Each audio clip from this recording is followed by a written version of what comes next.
What up, M-Gal? What up, Miata boy? What up, Dylan? What up, everybody? All the usual suspects. Happy Thanksgiving, boys. Happy Thanksgiving. To be honest, I went live a few minutes ago, but shit, it didn't start, so I'm starting it now.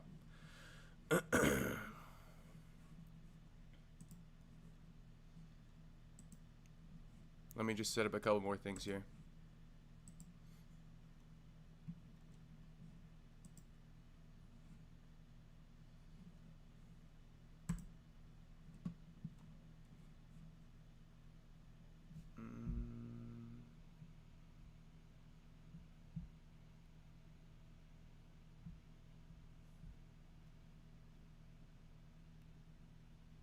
The Usual Suspects, great movie. What up, Soda Pop? Hey, so we're gonna talk about, some of this stuff going on right now. How we feeling about the fights that got announced today, boys? Let's start with that. How we feeling about the fights that got announced today? We happy about it? Are they lackadaisical? You feel me?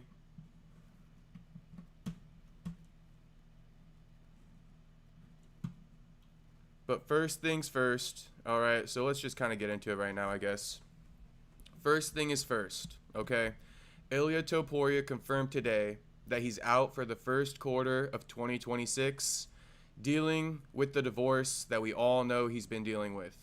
There's a little bit more to this. If you guys have been scrolling Twitter, okay, there's some more to it. I'll show you guys if you don't know about it already. Space Kid, happy Thanksgiving. Happy Thanksgiving, Space Kid, and to all the boys watching. Soda Pop, I was right about Paddy Gaethje. I'm a genius. Wow, shit. You were right, Soda Pop. You were right. I can't believe you're fucking right about that shit. Soda Pop, be real though. Be real though. You really knew like everything that was going down, or like what? Because I feel like the only way you could have known Paddy Gaethje, like for a fact, was happening is if you figured Ilia was going to be out first quarter 2026. Like, did you? I don't know, bro. I didn't think Ilia was going to be out first quarter 2026. That's why I had a hard time accepting the fact that Paddy was going to fight anyone else except for Ilia. But anyway, let me get through this little quick thing and then I'll read some more chats. But yeah, Ilia Topuria out for the first quarter of 2026. And this is what he said. I won't be fighting in the first quarter of next year. I'm going through a difficult moment in my personal life. I want to focus on my children and resolve this situation as soon as possible. I don't want to hold up the division. The UFC will make the matchups needed. And as soon as the matters are resolved, I'll let the UFC know I'm ready to begin my return. So, obviously he's dealing with the divorce from his wife. And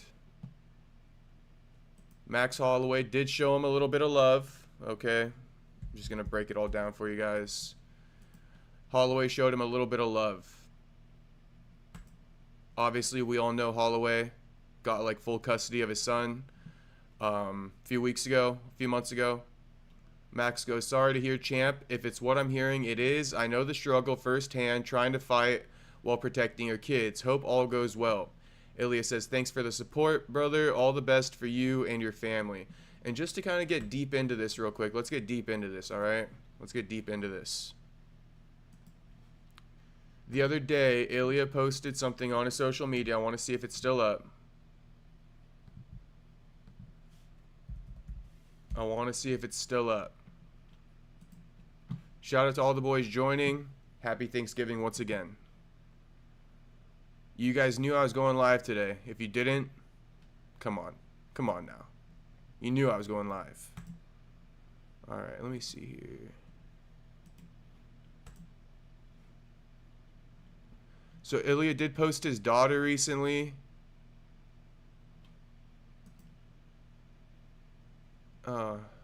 Must not be on here. Ilia posted something saying he misses his daughter though.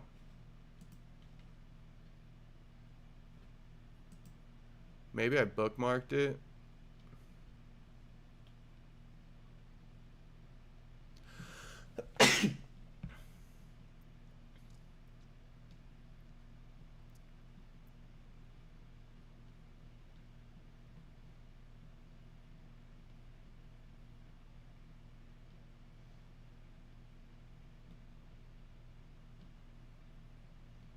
Maybe I didn't bookmark it. Damn.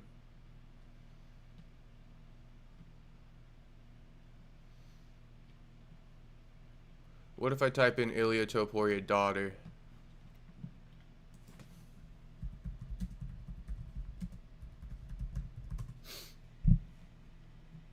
This one right here. So Ilia did post a little while ago, and he said this was the 24th, so 3 days ago. I miss you every day, my little girl. Okay, so Ilia going through a divorce, trying to get custody of his kids. He's not seeing them right now. All right. Now, of course, leave it to Guru. Take this with a grain of salt. You know, we really don't know. I know, Miata boy. That's what I'm getting to right now. That's what I'm getting to right now. But before I do, I just want to say it's coming from Guru. I think we should take it with a slight grain of salt. Let's see how it plays out. Okay, but I'm going to bring this to you guys, but I'm just saying I don't think this is like confirmation Ilia was doing anything to his wife. All right, we got to let things play out in court. But I'm still going to present it to you. Okay, here it is. Here's what Miata Boy's talking about. We need game analysis. We need game analysis for Ilia Topuria from Castro. I'll give you some game analysis, but it does start, Dylan. It does start, right, with Ilia Topuria. It starts off, never find a woman in Miami, boys. All right? The Nelk boys were right. Do not find a woman in Miami. Now, if we're talking about game, something I am worried about is does this woman's family have more money than Ilia Topuria? If he does, he might also be fucked. So some more free game out there. You feel me? Man, tread carefully marrying a woman for her money too, boys. Tread carefully. Because if she got like limitless pockets, endless pockets, bro, Ilia can kiss his kids goodbye. He can kiss his kids goodbye unless she doesn't want to take care of him. But honestly, with Ilia in the middle of his career right now, I think he should kind of just like... I heard Quillen versus Benil in the works. Okay, so Soda Pop saying fake news. With Ilia Topuria, in the middle of his career right now, I think he should probably let the woman take care of his kids. Personally. Anyway. Guru says, I wasn't sure until I've just seen this, but based on what I've been told, I actually understand why Ilia has chosen to do this. The divorce coming up is going to be messy as fuck. There's an allegation he's going to have to overcome that she'll use to get full custody. Sucks, though. Okay. And then he goes, she posted some themed things on her Instagram story a few days ago. That'll give you the idea. Homie. Oh, okay, he says right here, I don't know if anyone has the screenshots, but that's the angle she's taking, I'm told. Told by who, homie? I know you don't want to reveal the source, but told by who?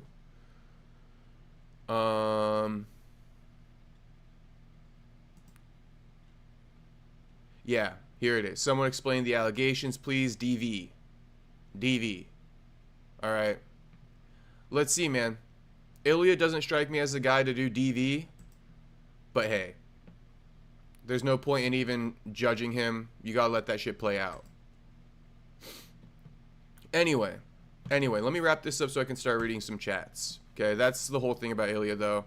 His whole situation. So, if he is dealing with some DV allegations, Ilia, prayers up, homie. Prayers up. I'm with you, homie. I'm with you. Okay? I'm with you.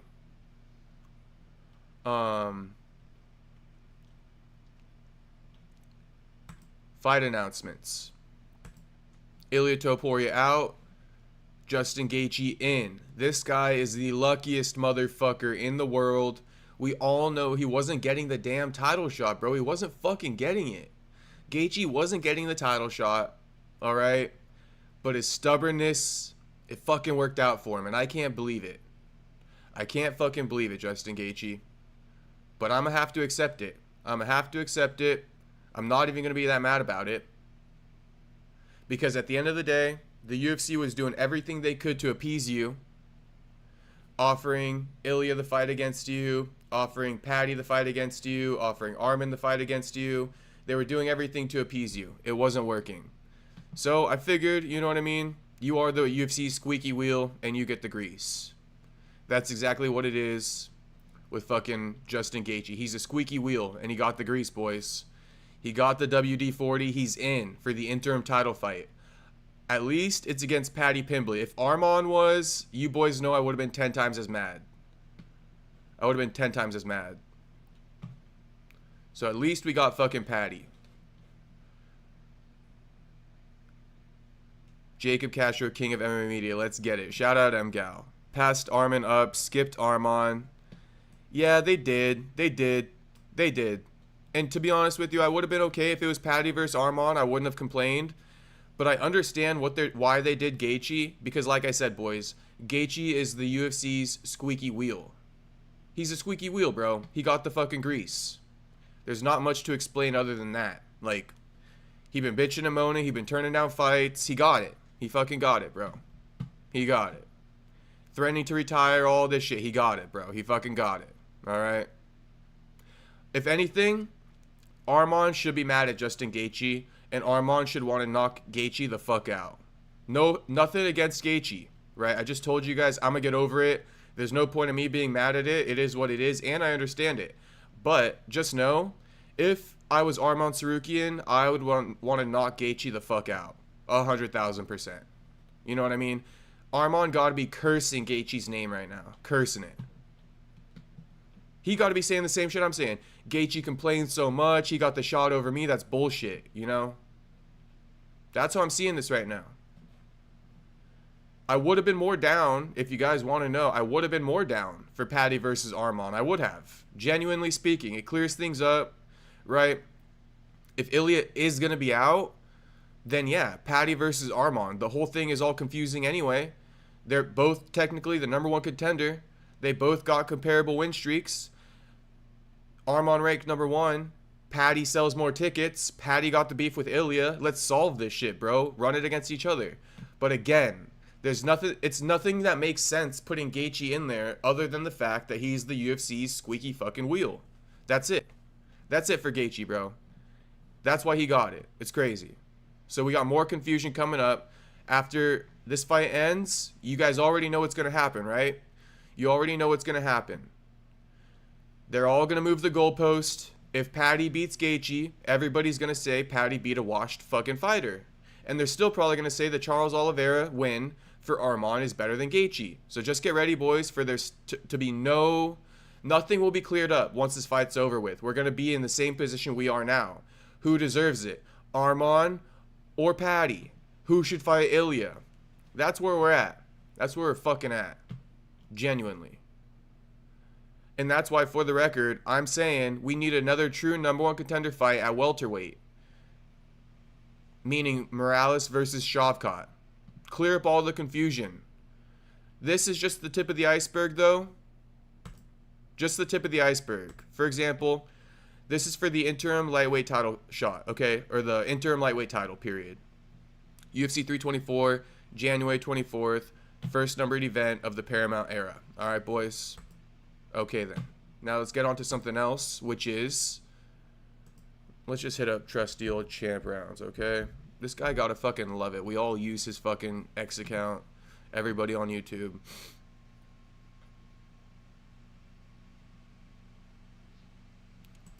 Okay, so we also got Kayla Harrison versus Amanda Nunes booked. And I don't want to hear another thing. I don't want to hear another thing, all right? Don't even drop it in the chat about this fight right here. I don't want to hear anything about it. Okay, nothing. I want to hear nothing about it.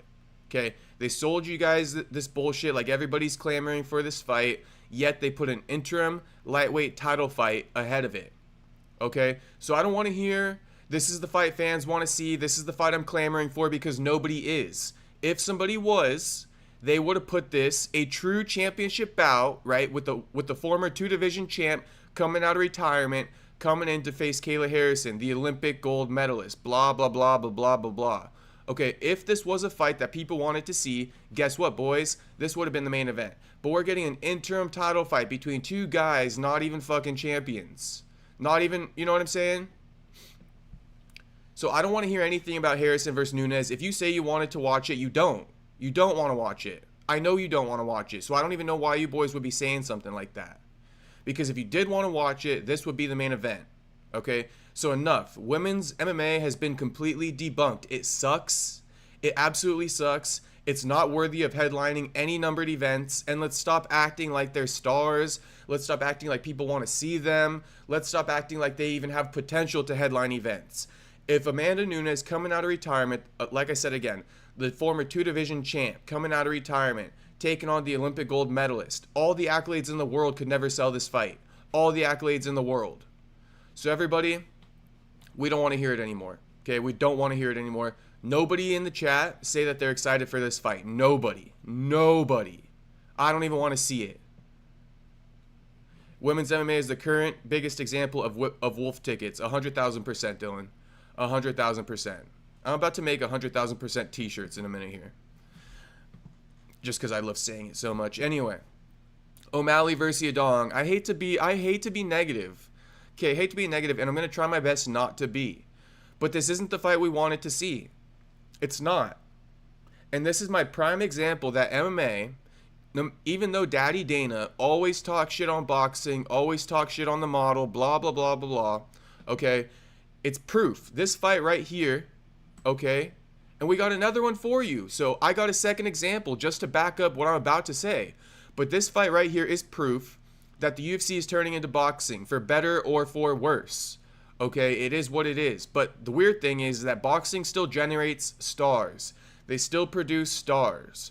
The UFC has left that in the rearview mirror. They are not producing stars anymore. They're not even thinking about it. They're not even considering it. Okay? But what they are taking from boxing is extending their fighters' careers. Okay? That's what they're doing with O'Malley here. They're doing less 50-50 fights, the UFC. And you know what? Gaethje versus Pimblett is kind of, you know what I mean, a less 50-50 fight than Arman versus Pimblett. The reason why they're doing less 50-50 fights is because all their fighters have been speed ran, and they caught on. They realized that they're speed running through their fighters' careers and they're not making enough money off of them. So what do? They give O'Malley a dong instead of Corey Sandhagen, which we all want to see, because Corey Sandhagen and O'Malley are really the names in the division that aren't champions. Okay, I'm just telling you guys. That's why. That's why, you know what I mean? That's why. Where is it? That's why Volk is fucking running the immediate rematch with Diego Lopez. The fight wasn't even close. It wasn't even close, bro. We got Movsar Evloev waiting in the wings. And whoever wants to fucking stick up for Movsar Evloev, I don't know what you on, homie. Okay? I don't know what you on, homie, if you want to stick up for Movsar Evloev. But regardless, Evloev at least deserved it more than Diego Lopez, bro. At least Movsar Evloev deserved it more than Diego Lopez. This is your friendly reminder that Movsar Evloev is coming up on a year of inactivity, okay? And he pulled out of the Aaron Pico fight due to injury, okay? Who stepped up? Lerone Murphy, who's also undefeated in the UFC, also undefeated overall. He came in, got the highlight reel knockout, potential knockout of the year candidate against the newcomer, Aaron Pico, all right? Now, just to add to this again, Movsar Evloev couldn't even dream of knocking out his opponent the way Lerone Murphy did, okay, against Aaron Pico. So you got a lot of promotional value for that knockout alone for Lerone Murphy. I'm not saying Lerone Murphy very promotable, but at least that knockout is. Movsar Evloev, not promotable, and his fights aren't promotable either, and neither is his fight style. Okay? So, but I want to conclude that by saying I still think Movsar deserved it more than this dude, and I think Lerone deserved it more than both of them. But I don't know. I think Lerone dicking around. I think there's something up, bro. I think Lerone, there's some bullshit. If you guys watched the podcast yesterday, I even called out a little bit of slight bullshit. I said Ariel's reporting that Ilia's out and that it's going to be like a Paddy versus Arman type deal for UFC 324. And I was saying, there's something fishy about that. Why wouldn't we offer Ilia the fight? Why wouldn't we offer it to Ilia? Turns out today, Ilia says, oh, I'm dealing with my family. So I feel like there's something Lerone isn't saying, because how could the UFC not give Lerone that fight? How could they not? Oh, and I want to say one last thing before I read the super chat from Tuxedo, my fucking homie. This is the last thing I want to say. People think that Movsar Evloev deserves the title shot, right? Because he's #1 contender. Okay, but you guys are all forgetting Movsar Evloev was scheduled to fight after the win over Aljamain Sterling. Okay, he still didn't get the title shot after beating Aljo. Then he was scheduled to fight Pico, pulled out, and Lerone came in and stole all of his fucking shine. So Movsar Evloev, you know what I mean? He got to figure some shit out, bro. He got to figure a lot of shit out, actually. Like a few things that I just named. Probably first and foremost, being more active, staying healthy, learning how to promote himself, maybe learning how to have a more exciting fight style. Like Movsar Evloev got a lot of things he got to fix, bro. Tuxedo Mask, thank you for the $2 donation, homie. I always appreciate it. Sub, happy Thanksgiving, my fellow Chad. Shit, I am a little bit of a Chad, I guess. And I'm a Hoppa, so I'm all those things you call me, Tuxedo Mask. Anyway, that's kind of my reaction to the fights that got announced. What else we got here? We got Allen versus Silva. I like that fight. I think that's a good fight. I think Allen versus Silva is a good fight. 100%. Nurmagomedov versus Figgy.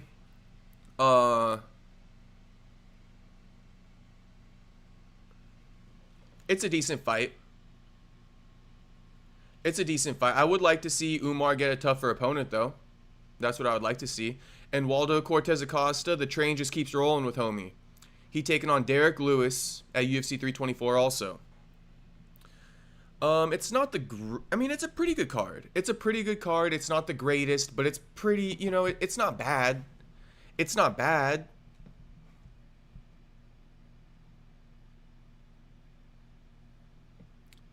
Miata boy, I hear you. I hear you. But what I would say to that, Miata boy, is that Murphy came back and he redeemed himself for that Emmett loss. He redeemed himself. And, you know what I mean? He still did dominate Emmett. Unanimous. Murphy getting dropped 2 or 3 times in the Pico fight. Shit, I don't even remember it.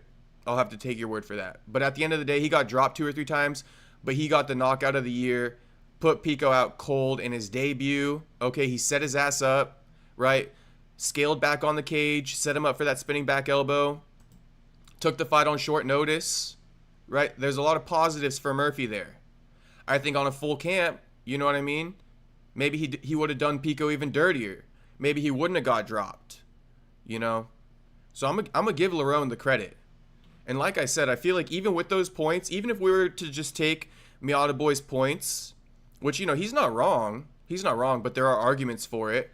Even if we were to take Miata Boy's points against Lerone getting the title shot, and then you take my points against Movsar getting the title shot, I still think the case stands for Lerone Murphy more. I mean, Lerone Murphy coming off a win like a few months ago, highlight reel knockout. You can sell that on a fucking promotional package. Those 2 things alone trump like 90% of Movsar's argument. Like 90% of it. Yeah, Figgy versus Nurmagomedov. I would have liked to see a tougher opponent for Nurmagomedov if I'm keeping it a buck. Cortez Acosta versus Derek Lewis. I'm not mad at it. I'm not mad at it. Let's see here though. Yeah, UFC what rankings? Yeah.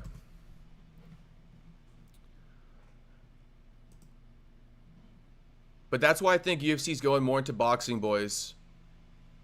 Because they're not giving us the fights we want to see. Point blank, period. They're not giving us the fights we want to see.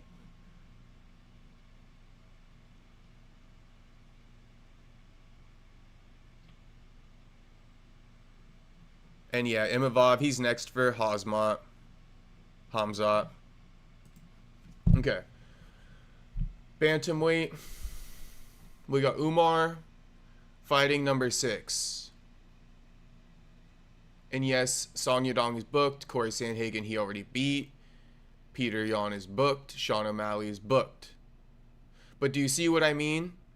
The UFC went ahead and went O'Malley, Song Yadong, and they went Umar, Davison, instead of just going O'Malley, Nurmagomedov. And I do get it. I do get it, because you don't want to kill off these names, right? If one of these guys loses, it's going to be kind of bad for him. So that's why you guys aren't getting the fights you want, okay? But I do think the UFC's being soft for not booking O'Malley versus Sandhagen. I do think the UFC's soft for that. Unless Corey, unless they offered it to Corey and Corey said it's too quick of a turnaround. But that's the game these guys play.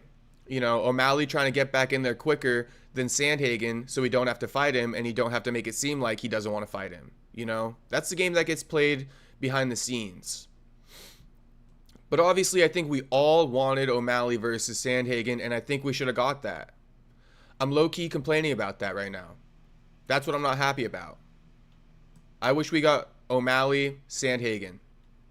But somebody doesn't want that fight, and I think it's O'Malley. Keeping it a buck, I think it's O'Malley. Umar versus Figgy is the biggest waste ever. Yeah, shout out Soda Pop. It is. It is. What's it going to prove? Then Umar's going to get the title shot off beating Figgy. We all know it. We all know it. Umar finna get a title shot off beating Figgy, okay? Just if you guys don't know that, if you guys don't know that, now you know, okay? O'Malley, if he beats Song Yadong, he better fight fucking Sandhagen next, bro. This is the fight we all want to see. We've been wanting to see this for years, bro. And the fact that they can still run it and people want to see it, it's not going to be like that forever. They've been lucky the fact that we still want to see this, even though we wanted to see it when O'Malley was the champ and shit like that. We wanted to see it before O'Malley became champ. That's a fight, man. That's a fucking fight. Shit. I wouldn't have been mad if I saw Ayman Zahabi in there. Sounds crazy. Sounds crazy. But I would have been less mad if I saw like Ayman Zahabi in there against like a. Okay. Since we're doing these fights, we give Corey Sandhagen Ayman. Okay, since we're doing these fights, Corey Sandhagen versus Ayman, it better get booked. It better get booked. Corey Sandhagen versus Ayman. Figgy got power. He got power. He got power. He a former flyweight though. He a former flyweight. And he's not going to do shit to Umar, unfortunately. Unfortunately, But okay.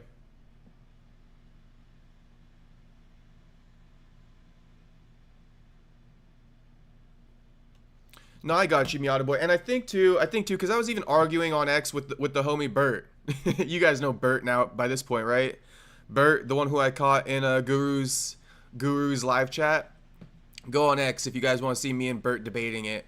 But honestly, because now me and Miata Boy are arguing the same shit me and Bert were arguing, and this is what I really want to say, but it's better to say it than fucking type the shit out. So let me read it real quick. Miata Boy goes, all right, I agree that Murphy being more active helps, but Pico wasn't ranked, and I know the KO was good, but Evloev last fights are good wins, Aljo, Allen, Lopez, Ige, and that Lopez fight was a banger. I get it, Miata Boy, and this is really what I want to say. We're arguing semantics, talking about who deserved it more, Murphy or Movsar, right? It's kind of semantics because both of them, right? I think we can all agree that both of them deserved it more than fucking Diego Lopez. An immediate rematch? That fight wasn't even fucking close, dude. The fight wasn't even fucking close, okay? It wasn't close at all. Look at this. This is bullshit. Be Murphy or Movsar. Okay, this guy just said what I just said. This is dumb. Right? This is stupid as fuck. So, Miata Boy, we don't even need to fucking argue about who deserves it more, Murphy or Movsar, because at the end of the day, I think we can all agree that Murphy and Movsar should have got it over this dude right here. Right? This dude right fucking here. So let's make that clear, that this dude is the one out of all three who deserved it the least. And I don't know why they gave it to him. I genuinely don't. If you want my genuine guess, I think that even though Miata Boy makes a good point for Movsar, the UFC doesn't care. They don't want him to be champion. They think he needs to get one more win. That's my opinion. Because Movsar got no excuse. He'd been out for a year, right? I think the UFC genuinely doesn't want to give him the shot. That's my guess. I think the UFC was going to give Lerone the shot, and Lerone dicked around. Lerone did something to mess up the money. Gotta be. Can you guys like flood Lerone's DMs or something, or like just harass him for that so we can find out? Like, Lerone not going to respond to me. But if you guys can harass Lerone on the internet and find out for me, that's the golden question. That's the golden question. And guys, remember yesterday, I was like, yo, they gotta at least offer Paddy or Ilia the fight against Paddy before the UFC announces some other shit that doesn't even involve Ilia, right? I said that the UFC gotta at least offer Ilia the fight before they announce any type of interim title bullshit for UFC 324. And then today, Ilia came out and cleared things up. I think the one person who hasn't cleared things up is Lerone Murphy. Why do I think that? Why do I think that? Well, Lerone Murphy tweeted this a few days ago. The power of hindsight, it helps. Oh yeah, also Lerone, we got to get into that, so give me a second.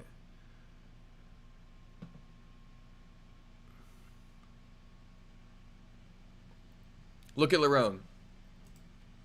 6 days ago. Okay, I think this is telling. 6 days ago?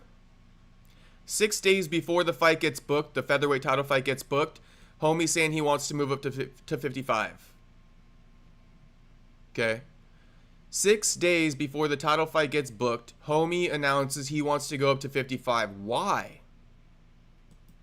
There's no way the UFC's icing Lerone Murphy. You know what? Let's do a poll. Let's do a poll.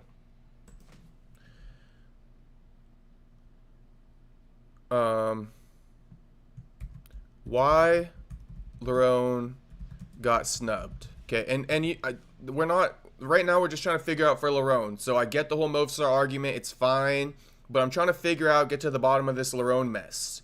Okay, so let's forget about Movsar for a second. The poll is why Lerone got snubbed. Okay, and the two polls will be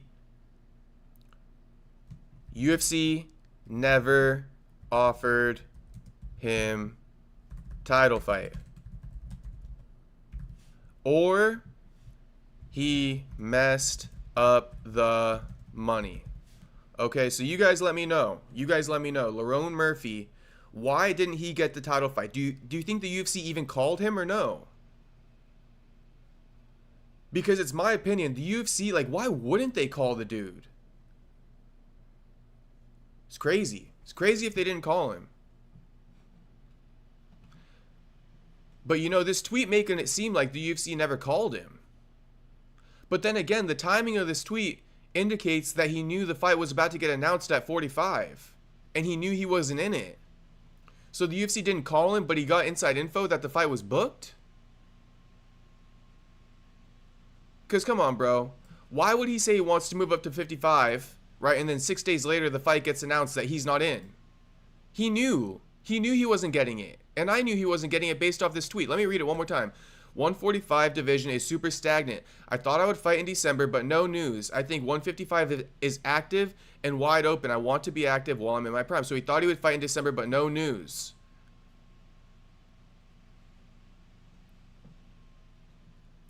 Someone tell me if you got a better theory than me. This is crazy.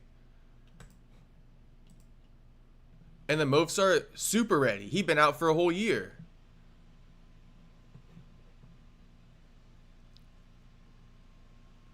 Oh, Lightning says they desperately want a champion for the Mexican audience.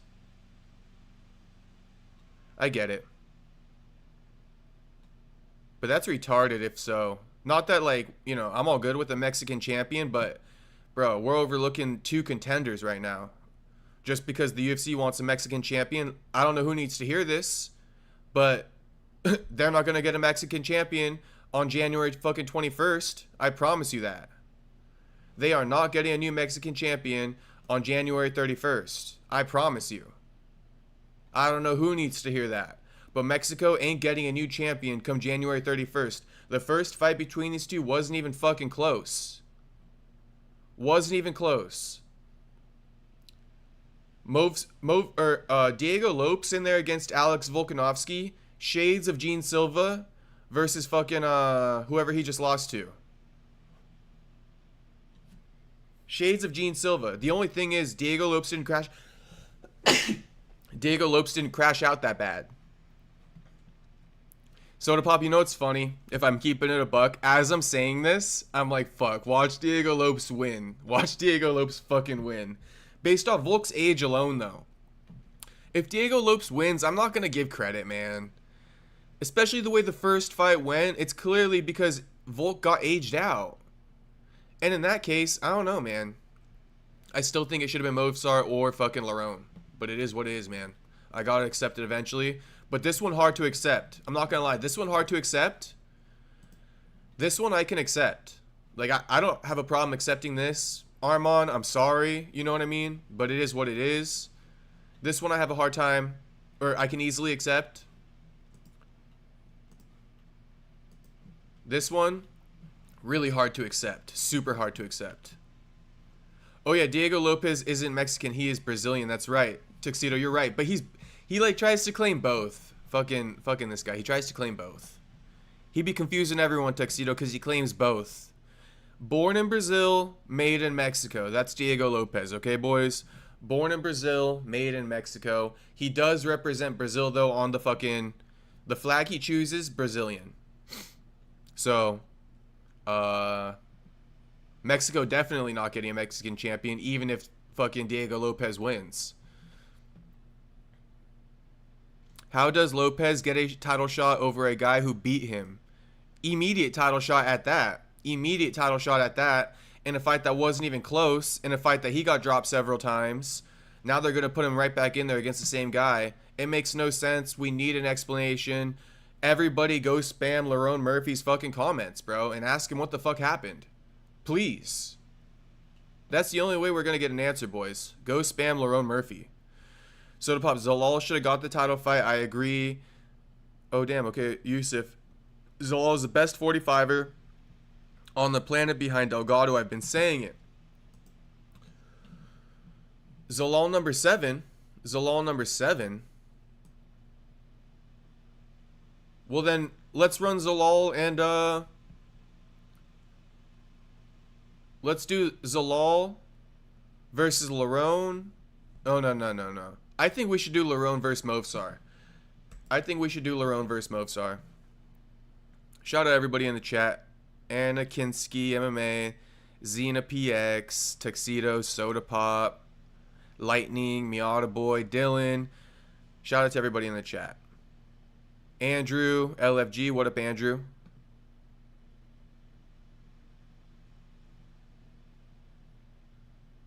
John Jones, 12-6. Kayla versus Nunes should be the main event so we can go to sleep early. Shit. That co-main's going to spoil the main event for us. We're going to be fucking nodding off. Then we got to wake back up for Paddy versus Gaethje. But that won't be a problem. That won't be a problem at all. I'm excited for Paddy versus Gaethje, low-key. I wish it might have been Arman, but I'm okay with Paddy versus Gaethje.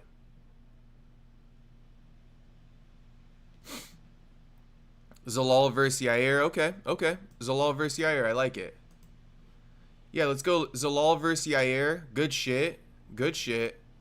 And let's go Lerone versus Movsar. We got to clear up some of these divisions, that's why. Lerone versus Movsar. We really needed Paddy versus Arman. We did. To clear up the division, we needed that. Paddy versus Arman. We needed that. But I think the UFC banking on the fact that Paddy's going to beat Gaethje and the Topuria fight with Paddy is still going to be there. I think that's what UFC's banking on. And you know what? I think the winner of this fight could turn around and fight Ilia Topuria. Well, they are, right? The winner of this fight is going to fight Ilia. So actually, my bad. Scratch that. I don't want to confuse you guys. This is for the true number one contender because it's for the interim title. The winner of this fight, 90% sure, they're going to turn around and fight Topuria at UFC White House. Ilia Topuria out until after April. So the soonest he can return is May. But May, June, why not wait one extra month to headline UFC White House? The biggest star in the sport right here, Ilia Topuria. The biggest star in the sport. The biggest name in the game. Right? Title unification bout. I like it. So that clears that up. The lightweight division will be somewhat cleared up by the end of June once Ilia returns and fights the winner of Gaethje versus Pimblett. And then Arman can just sit and wait on his spot. He can sit and wait on his spot. He don't got to fight no one. Not at all. Okay, Arman can sit and wait, and he gets the winner of Ilia versus the winner of Paddy versus Gaethje at UFC White House. Okay? That's what should happen. And that's actually not that bad. Welterweight. Now, welterweight, we also got to clear this shit up too. You know? Starting with Shavkat Rakhmonov and Michael Morales. Wait, how the fuck is Shavkat above Michael Morales now? This is crazy work. Yeah, they definitely got to fight for that spot. They definitely do now. The fact that Morales is below Shavkat, like these fucking number one contender spots, they expire, boys. You got 12 months to make big on your number one contender spot, or you got to fight again. You don't just get to secure number one contender and sit out for 12 months like you're the fucking champ or something. You got number one contender, bro. You got number one contender. Not even champions can sit out for 12 months. Not even fucking champions. Look at Ilia. He getting the interim title fight ran because he's out for 12 months. But we're going to let Shavkat just sit on ice for 12 fucking months and he's still number 3? JDM fought twice. Ian Gary fought fucking twice as well. Michael Morales fought twice. Bilal Muhammad fought twice. Carlos Prates fought like 3 times. You know, even Sean Brady fought twice. Even Usman returned. All these guys risking their spots, and we're just floating Shavkat around at number 3. It's time, since we want to keep floating him here, Shavkat versus Michael. Shavkat versus Michael, true number one contender fight after Ian Gary runs it. And you know what that also does? That also opens up, Islam will now have to defend his title once more. Once more. He cannot wait for Ilia Topuria in June. That's not going to happen because Ilia going to defend against the interim champ. Okay?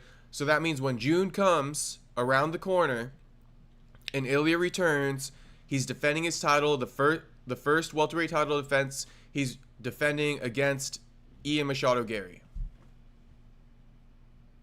Islam Makhachev is going to defend his title against Ian Gary in June for the first fucking defense.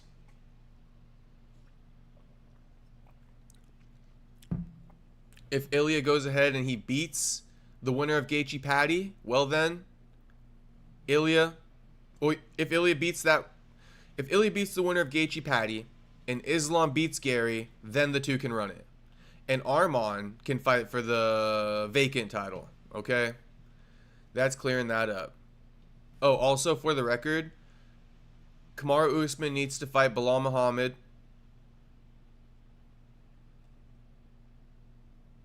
And to be quite frank with you boys, Carlos Prates got to run it with Joaquin Buckley. To be quite frank with you boys, I think it's clear now. Looking at these rankings as it stands right now, after everything's settled,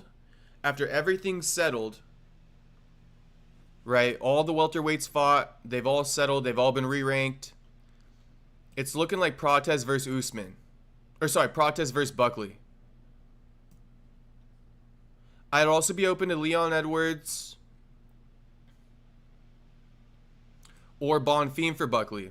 I'd be open to those as well. Leon Edwards or Bonfim for Buckley. Buckley called out Brady. I know. Everybody send that video over to Brady because Brady got Joaquin blocked.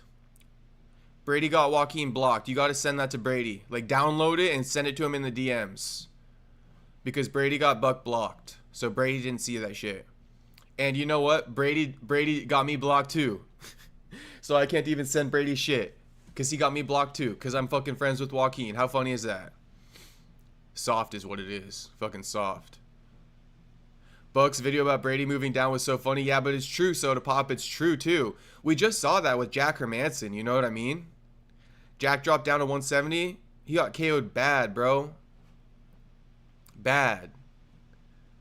Now Sean Brady thinks he can drop 15 pounds at the ripe age. Let's pull up Sean Brady's fucking age, bro. Brady thinks he can drop down to 55.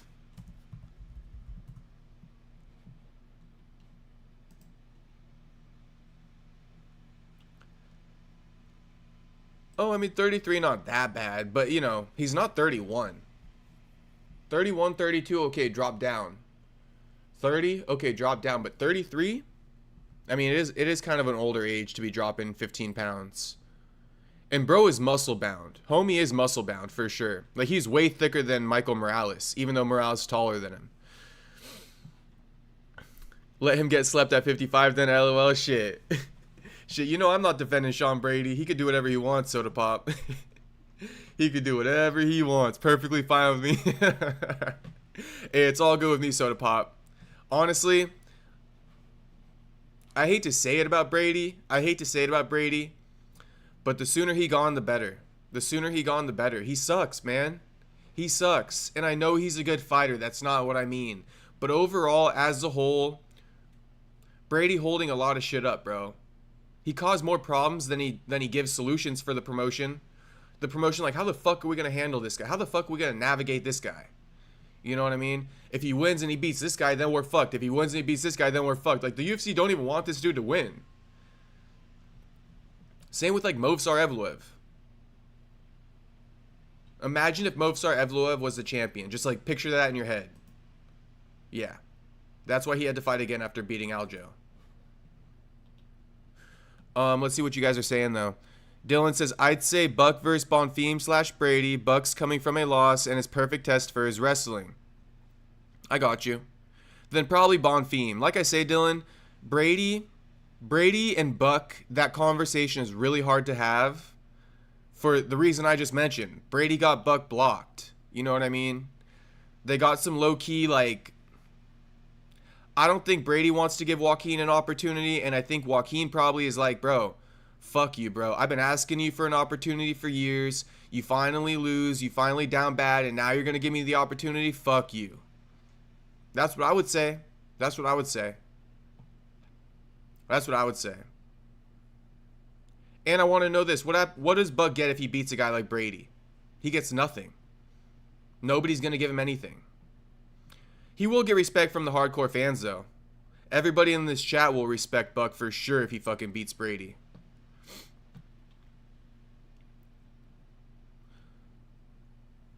Dylan says, I believe Buckley scared Brady to 55. Damn, so you think he's doing all this to avoid Buck? I mean, Dylan, you might be right, bro. You might be right. Like I said, Sean Brady got Buck blocked. Now he got no other place to go. Everybody, you know, who I've been talking to, even everybody in the chat, they've been calling Buck versus Brady. Buck versus Brady. You think Brady came to the realization, he's like, fuck, I might have to see Joaquin now. I don't want to see him. I don't want to see him. You might be onto something, Dylan. You definitely might be onto something. America First said, Ilia pretty much said it without saying it. He's dealing with family drama. I called it. I knew it, and this is good for him. Why risk an L with when his mental isn't straight? America First, you did. I remember when you came in the chat and you asked me that question. And now you got your answer. You know, if he rushed the comeback, he wouldn't have been 100% mentally, which is why he's not returning till after first quarter of 2026. Probably because he got court proceedings to be dealing with. He's probably doing it right now. You know, back and forth with lawyers and all these depositions and shit, trying to find out who's going to get custody of the kids. But again, does Ilia really want to be like a single father taking care of kids right now when he got these super fights to prepare for? Devil's advocate. But regardless of that, he heartbroken and he going through a divorce. That in itself takes up a lot of time from you.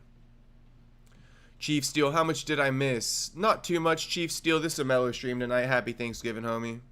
This is just a mellow stream. We're just chopping it up, but mostly talking about how we're not getting the fights we want to see.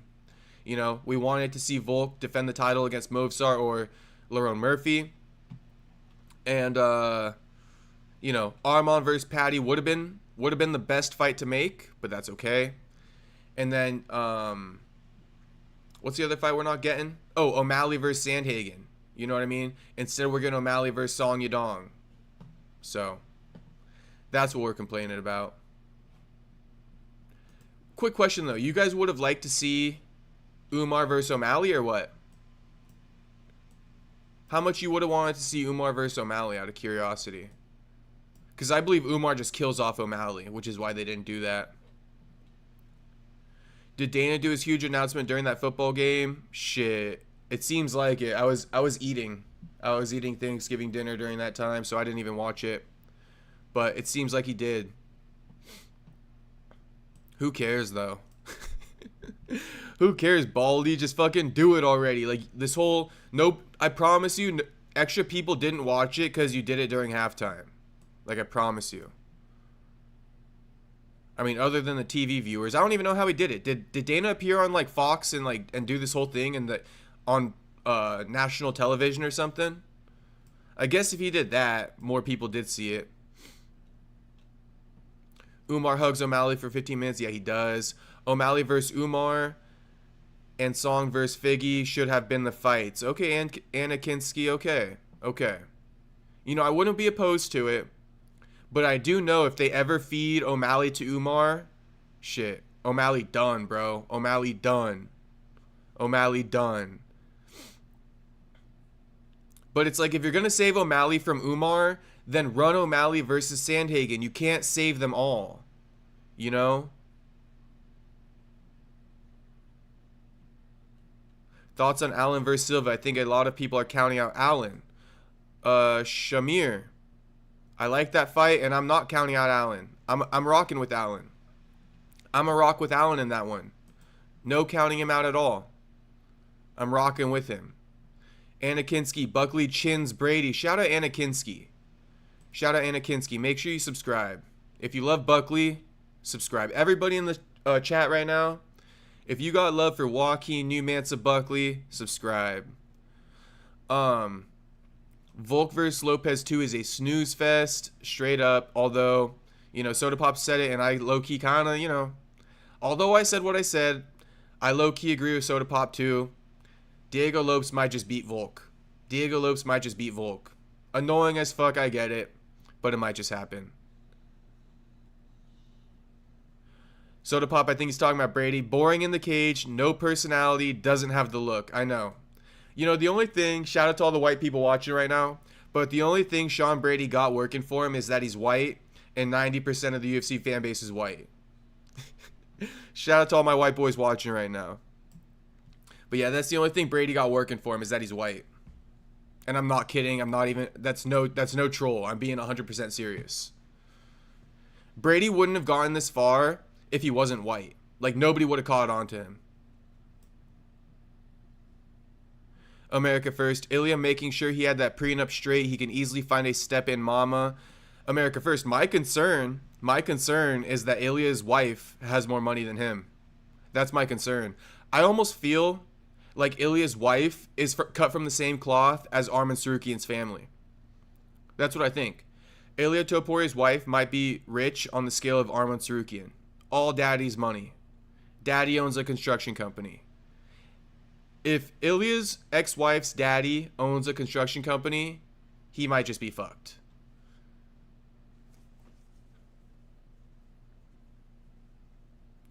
And honestly, you guys think Ilia ran the prenup or nah?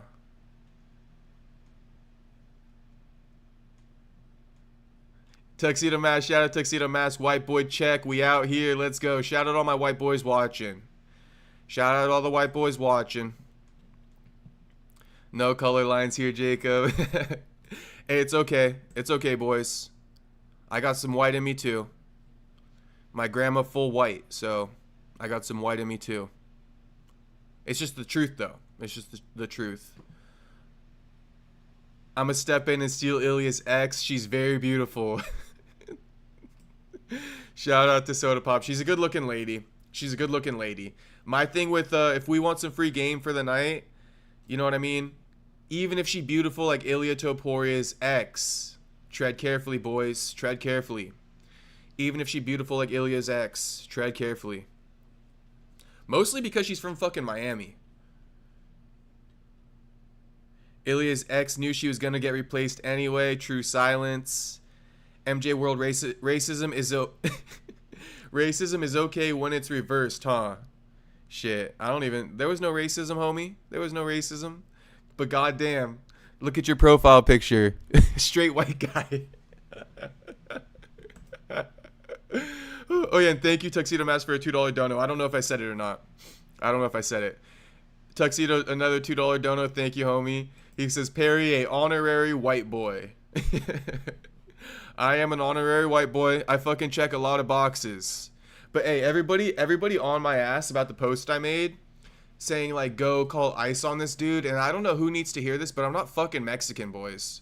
If anybody ever thought I was Mexican, that's the one thing I'm not. All right? I'm not fucking Mexican. I'm gonna say it one more time since we're on race.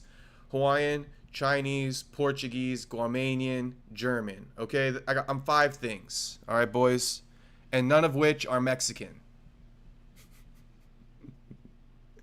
Oh my god! But look at these comments. We're gonna go through these comments actually, just because. Look, everybody's saying I'm Mexican so much, I put this in the fucking comments. I don't know who needs to hear this, but I'm not fucking Mexican. Okay. Look at all these guys. It's too funny though.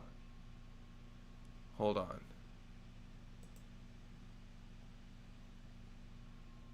And it's funny too that Muslims are calling for me to get fucking deported by ICE. Like Muslims are calling for me to get deported by ICE. It's crazy.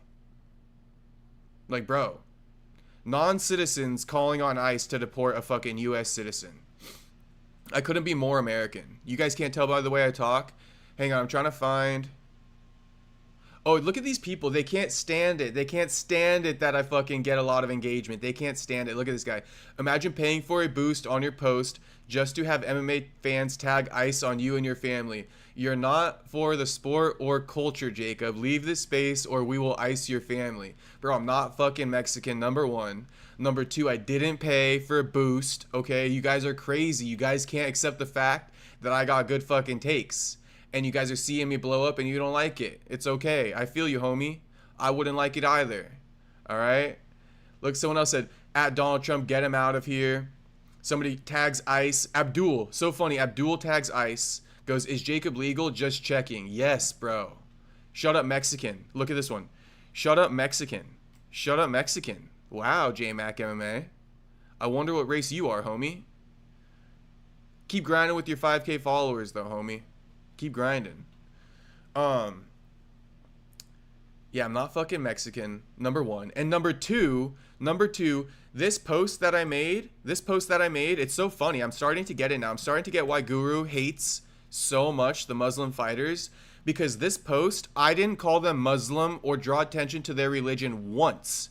I said people are coming from outside of our country and assaulting our American citizens. Tell me where I lied, boys. I want to know. Somebody drop it in the chat where I fucking lie. Tell me. Tell me. I'm challenging you guys. Tell me where I fucking lied. I want to see it. I want to see it. Prove me wrong. Okay? Prove me wrong. Don't be saying this shit. Don't be saying that shit. Prove me wrong. That's what I want to see. Somebody do it. Somebody do it. Who could do it? Who could prove me wrong on this? Okay then. All right? But in this post, I said nothing. Nothing about Muslims. Nothing about religion at all, because I don't go that route. But again, all the fucking Muslims make it about race, calling on ICE, all this stuff. It's crazy. But I want to add in a lot of people supporting me on this too. A lot of people supporting me. Look, and Dana White chooses to ban Dylan Dennis. Like, what the fuck? At Donald Trump revoke their passports. It's about time these Russians face the repercussions. Facts. Guru was right. Where else? What do you expect from terrorists? So there's a lot of people who also agree. I just found it funny, though, all the haters. But hey, we got both. We got both. Come one, come all. Come one, come all, boys. We don't discriminate. But shit, I'm gonna have to catch a body on a Muslim real soon if they want to keep fucking yapping at me the way they are. I'm playing. Sorry, that might have been a little spicy. All right. Tuxedo Mask. You're more American than Abdul, that's for sure. 100,000%. 100,000%. Abdul. The name was a dead giveaway. And Abdul also got roasted in the comments. Shout out everybody defending me in the comments. Okay, let's read some of these.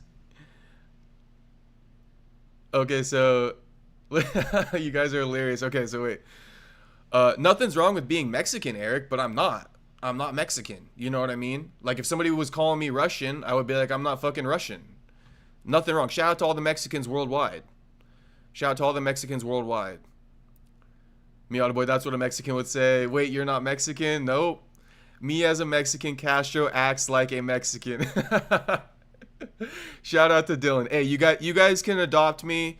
I could be your honorary, you know what I mean? Whatever you want to call me. Shout out to all the Mexicans worldwide. Yo, you're Chinese. No way. Yes. Yes, I'm Chinese a little bit. But that's because my mom's from Hawaii, bro. Everybody in Hawaii a little bit Asian. You know what I mean? Everybody in Hawaii a little bit Asian, a little bit Hawaiian, and a little bit white. Pretty much. Pretty much. Can tell bruh a Wasian. Shout out to True Silence. Can tell bruh a Wasian. Jacob, you breaking hearts out here. Let everyone say what they want. Yeah, shit, anyone can say what they want, including me. We can all say what we want, and I do. And I let everybody say what they want. MJ World. Shout out to free speech. We got something better than a rabbit's foot. We got something better than a rabbit's foot essay. We got Familia, Vatos, Locos forever. Shout out all the Mexicans worldwide. I rock with the Mexicans. I stand with the Mexicans. All right, 100,000%. Deport all illegals. 100% support that. Me too. Me too.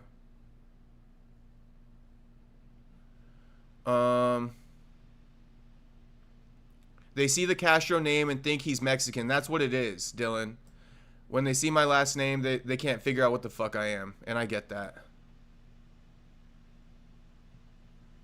I'm native and get called Mexican all the time. It's okay, Castro. Ricky LaFleur, I'd sleep you. Listen, Ricky LaFleur, I probably don't even know. I don't even know you, right? Never even seen you. But I know I probably sleep you. Isn't that funny? Never seen you, right? But I bet you I sleep you. Don't even know what you look like. But I bet you I sleep you. Daniel Forrest, question. Do you feel the UFC should have made Kayla vs. Nunes the January 24th main event? Not at all, because nobody wants to see it. That's why the UFC made it the co-main behind an interim title fight. Because that's how low, right? That's how low the fan interest is for that, right? But you got guys like Ariel Helwani who confuse fans and make fans think that people actually want to see that. So Daniel Forrest, if you do listen to Ariel Helwani and you happen to be excited for Kayla vs. Nunes, I'm sorry, brother, but I would blame Ariel Helwani. He lied to you. He lied to you. He sold you a fake fucking narrative that people actually want to see Kayla versus Amanda Nunes. And I'm sorry, homie, but they don't. They don't. Nobody wants to see it. Not even Dana White. Nobody cares about it. No lie detected. Thank you. YS from Japan. I appreciate it. I just want to make sure. You know what I mean? Because everybody in their feelings, well, if I'm so wrong, if I'm so wrong, right, and everybody in their feelings, then it's plain and simple. Let me know how I'm wrong. Tell me where I lied. That's all I want to know. Tell me where I lied.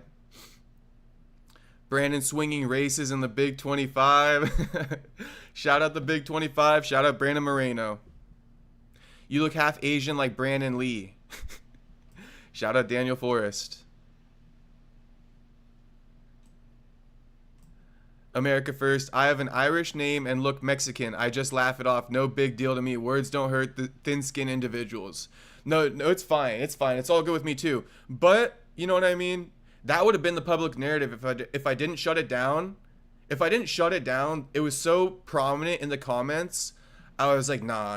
Like, I'm not going to let people think I'm fucking Mexican when I'm not. Like, I'm going to clear that up. I'm not going to let these people fucking lie and make that be my fucking narrative. But nothing wrong with it. I just like it to be accurate. And now they're coming in and killing our servicemen. Shit. Yeah, the illegals who come in and assault our citizens and commit crimes, this is no place for you, and I hope you get deported and criminally prosecuted. If you come here, you know what I mean, you obtain a visa the right way, you work, you're a law-abiding citizen, you don't assault our citizens, shit, you could stay as long as you want. You want to go to school here? Shit, you could do that as much as you want. Ain't nothing wrong with it. By the way, for the 45 matchups, I say we do Evloev versus Steve Garcia and Lerone versus Yusuf Zalal. Garcia and Zalal win easy. Okay, so Soda Pop trying to get that new guard up there. Trying to eliminate these boys. Evloev and fucking Lerone. Alright, Soda Pop. You know, Garcia on such a big win streak, I wouldn't deny Garcia anything. He on such a big win streak, I wouldn't deny him anything. Zalal, I think Zalal gonna have trouble getting one of those fights, to be real with you. But I think Zalal's good. I think he's a tough matchup for Lerone. I do think he's a tough matchup for Lerone. The footwork, the grappling. Lerone could land a big shot, but I think Youssef Zalal on the feet, a touch above Lerone, maybe. Just with his movement, Lerone would have a hard time catching Youssef, if that makes sense to you. Lerone, I'm having a hard time seeing how he would catch Youssef Zalal. Shout out Zalal and his footwork. I'm trying to see what Soda Pop sees in Zalal and like him a little bit more. But if I'm keeping it a buck, you know, I'm not the biggest fan of Zalal. But I'm trying to see the good in him that Soda Pop sees.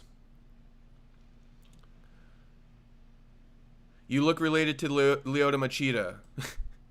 Okay, for sure, for sure. That would be the Asian in me. Castro went 5 rounds with Prime Figgy. Tell him I did, because I'm Brandon Moreno's twin, and that only makes sense. That only makes sense that I'm Brandon Moreno's twin, doesn't it, boys? That's an inside joke in the chat.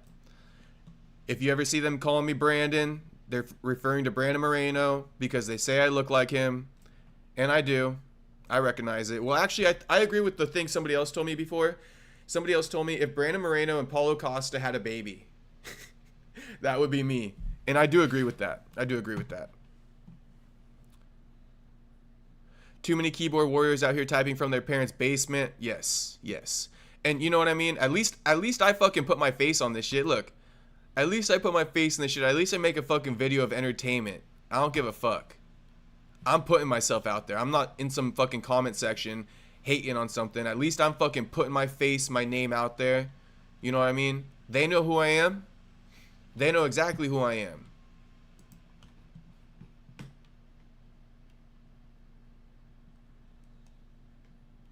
Daniel says, Ariel says a lot of nonsense. Appreciate you replying to my question. No, I personally feel Paddy versus Justin should be the main. It's way more exciting, but Kayla versus Nunes ain't a bad co-main. Yeah, that's the best it could be as a co-main.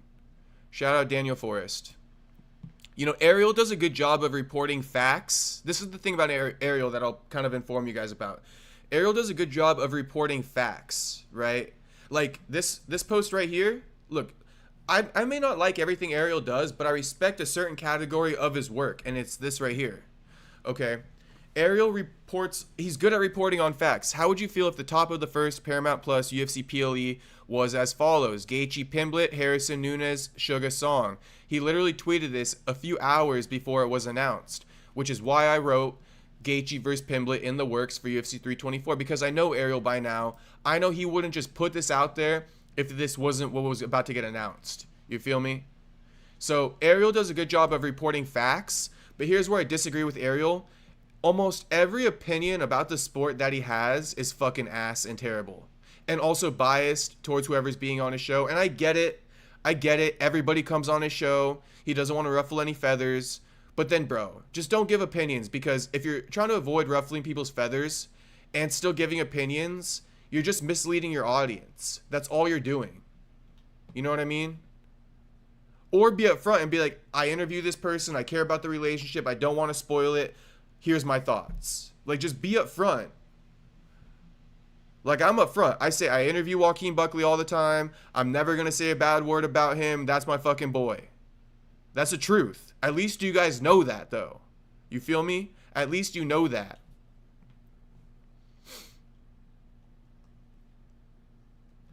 Miata Boy Castro will switch for the bag at all costs. Let's go. Shit, I want that bag. I want that fucking bag for sure, boys. I don't know about switching for it. I think we're going to get it doing exactly what we doing. No switch up needed. Cause you can't replicate what I'm doing right now. Otherwise they would. You can't replicate it. All you gotta do is go live. You know what I mean? And give it a shot. America first. Jacob, I'm surprised no one has mentioned why haven't you changed your last name? Because it's my fucking last name. I'm good with it. I'm good with it. Shout out America first. Tuxedo, thank you for the $2 donation again, homie. Tell them to go cry at a border. Shout out Tuxedo Mask. My man. My fucking man. MJ World, I actually like you now even though you hate whites. Shout out MJ World. I appreciate it, homie. And I don't hate whites, homie. I don't fucking hate whites, homie. I don't. I'm white too, okay? I'm white too. Soda Pop says, I've been saying this. And MJ World, you might as well subscribe, homie. Might as well subscribe. While you're here, while you're liking me. Soda Pop says, I've been saying this. Zalal is second funniest fighter right behind Buck. He is absolutely hilarious. Love the guy. Shout out Yusuf Zalal. Shout out Yusuf Zalal. Unbroken, happy Thanksgiving to us white boys. Shout out all my white boys watching. Shout out all you boys. MJ, since when? Never, Unbroken, never. I was trolling earlier because I was saying Sean Brady, the only thing that ever worked for him was that he was fucking white, because most of the UFC fan base is white. If Sean Brady was like black or something like that, he wouldn't have caught on. He wouldn't have caught on as much. I promise you guys. I promise you. I'm just telling you guys the truth. Never switch up on the day ones. Never. Dylan knows. Dylan knows. Never. America first. How many Five Guys burgers when you get the bag? Bro, unlimited. I'm going to eat Five Guys every day, America first. Every day I'm going to eat Five Guys for lunch. Probably. If I'm keeping it a buck, I'm probably going to eat Five Guys for lunch every day. Once I get that fucking bag. I've been craving Five Guys ever since I talked about it with you guys. And I only got to eat it once, but I've been wanting it like every day. Five Guys after party. Bring your own beer. Let's go. Peanuts on the house at Five Guys. All you need to bring is fucking beer. Speaking of Buck, what's up with him? Everyone ghosting him or what? Yeah, the division's scary. I think the division low-key scary about Buck. 100,000%. I think everybody's scared to say his name. America first. That's such a great question. Most of the fan base are chubby. I think you might be onto something, Unbroken. I think you might be onto something. Or shit. Maybe not the fan base, but I noticed a lot of the media. A lot of the media kind of really out of shape. Right? A lot of the UFC media super out of shape. Like, it looks like they don't train. It looks like they don't work out. It's crazy. We will switch up on the day ones and we will watch from the sidelines like Ian. Shout out Miata Boy. Shout out Miata Boy. Miata Boy. One of the fucking founding fathers of the channel. Never forget. Dylan, Soda Pop, and Jew. I think that's the Mount Rushmore on the channel right there. If I'm keeping it a buck. Shout out to everybody though, all the loyal viewers. But those four really fucking, you know what I mean? They were locked in from the beginning. I gotta give them their credit. Nuts on the what? Nuts on the house. Nuts on the house, Unbroken. I'm talking peanuts. I'm talking the fucking Five Guys peanuts. Shit, let me put on a jacket real quick. It's fucking cold.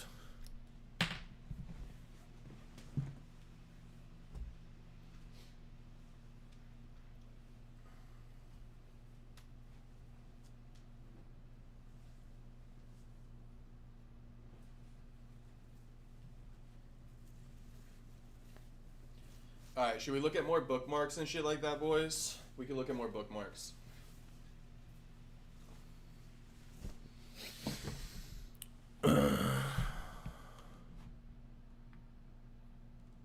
America first, you need to be one of the media in attendance. You would ask the real questions, or you would ask the questions the real ones would ask.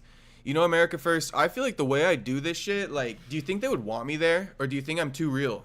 That's what I think all the time. Do you think I'm too real for that shit? Meaning, like, it would rub them the wrong way, me asking the questions I would probably be asking. You feel me?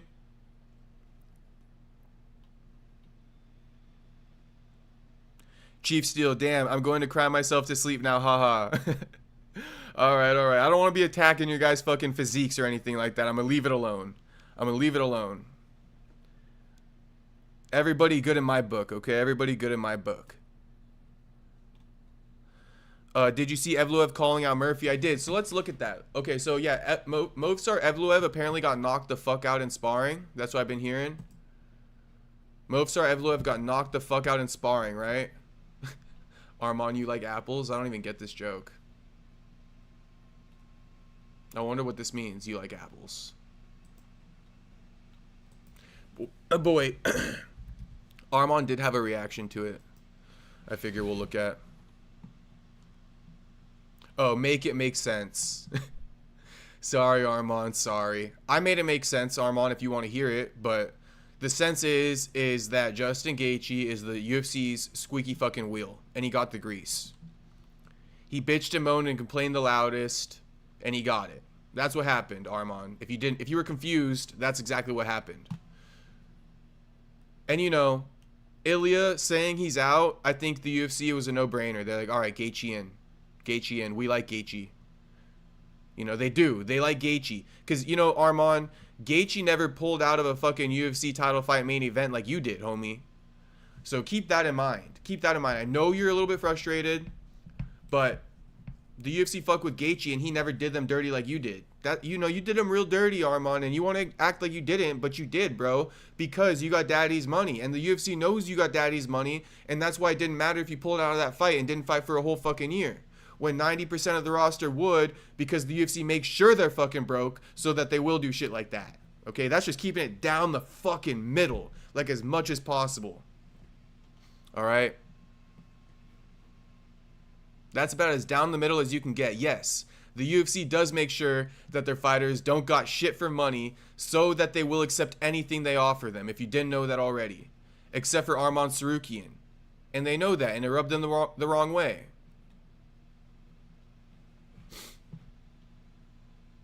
Having Ali as a manager is the best base for MMA. Yes, Ali fucking gets these guys so many favors. So many.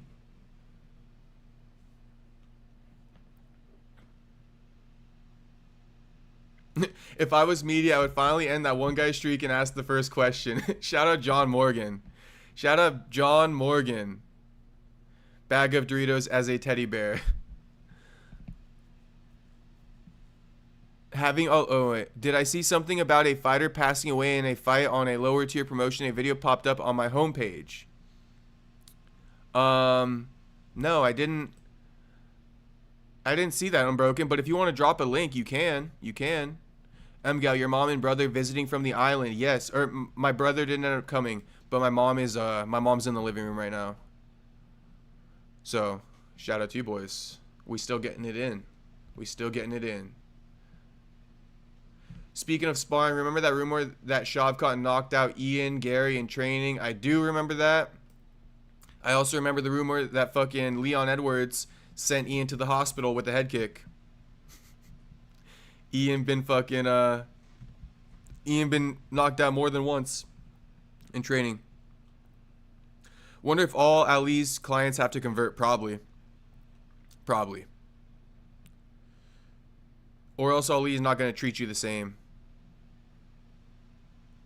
Waldo activity is wild. It is. It is. Okay, I wanted to pull up these screenshots though. They're pretty bad. They're pretty fucking bad. But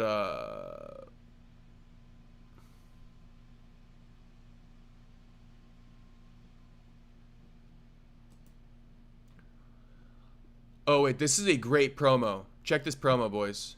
Hold up. I'm gonna play the wait, let me see if it's copyright music or not. Of course it's the fucking it's Kendrick Lamar and it's gonna get copyrighted. But it's okay. They'll let me just delete it once the stream gets posted. So check it out though. I'll let you guys play it with the sound. Check this out.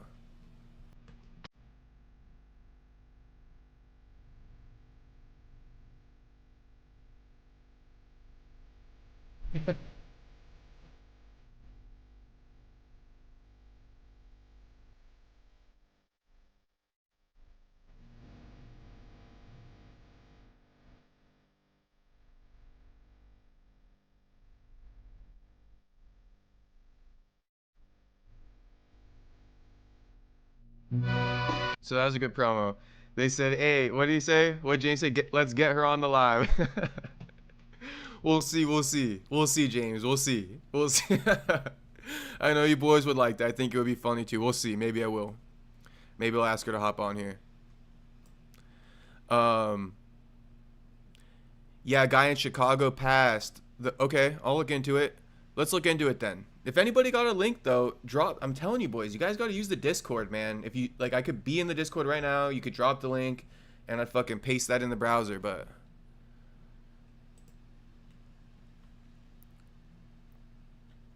the fact Ian gets slumped in training only to train at shoot box is insane.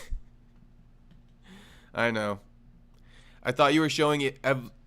Evolve getting out cold. Yes. Let me do that right now. Okay. I want to go chronologically.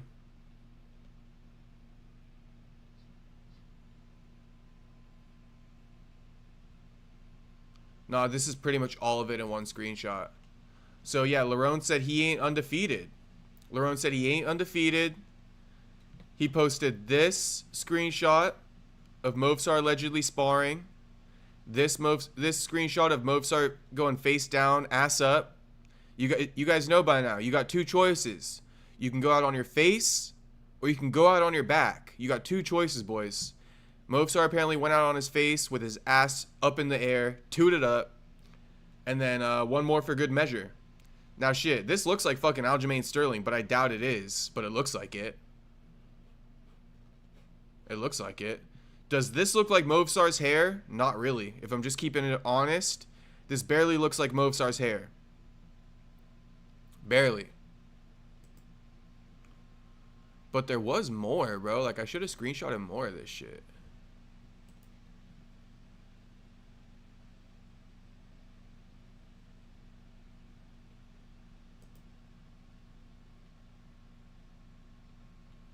If I go to Lerone's profile,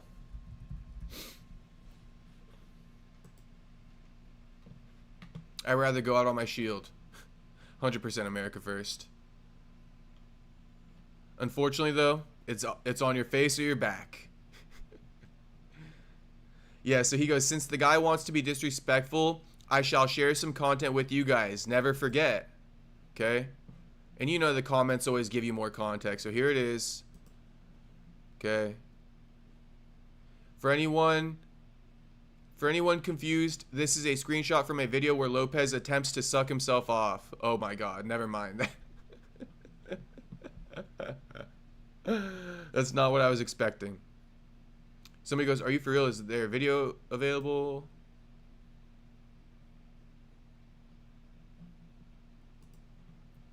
There's no video available. This is all we got, the screenshots. Here it is, though. Here's another screenshot. Nothing ever gets deleted off the internet. So, yeah. Lerone posted this and then deleted it. But, and it was only a screenshot. So, there isn't a video. I know it looks like it was a video, but he posted a screenshot, a photo from a video. Bro, tell me that's not fucking Aljo, though. I want to see the fucking video. Yeah, there's no video. He only posted the screenshot, but it's Movsar Evloev. Is it? You guys think that's Movsar or no? And I see the poll. You guys say UFC never offered Lerone Murphy the title shot. Damn. Damn, Lerone down bad, bro. Never even offered. Down bad. March UK against anyone. So now he goes from wanting to be at 55. March UK against anyone. The thing about Lerone, he don't know what's going on from one day to the next, bro. He don't know what's going on from one day to the next. I think that's one of his biggest problems. You know, he gotta lay out like a goal sheet and stick to it. You know, because Lerone, he don't know what's going on from one day to the next. One day he doesn't care about promoting himself. One day he figures it all out. One day he wants to fucking move up to 55. The other day he wants to go return in March in the UK against anyone. Like, I don't know. Lerone doesn't know who he is from one day to the next. So, Lerone, if I could tell you anything, homie, it's to figure that shit out ASAP, bro, and lock in. Lock the fuck in, bro.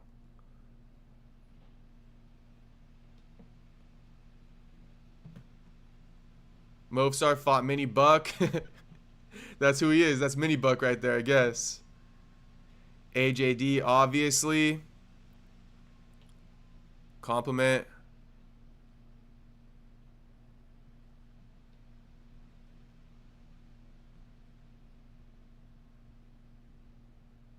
They want Paddy versus Ilia and Volk versus Lerone on the next London card. Tyler bets. So is that why Lerone's not getting these shots?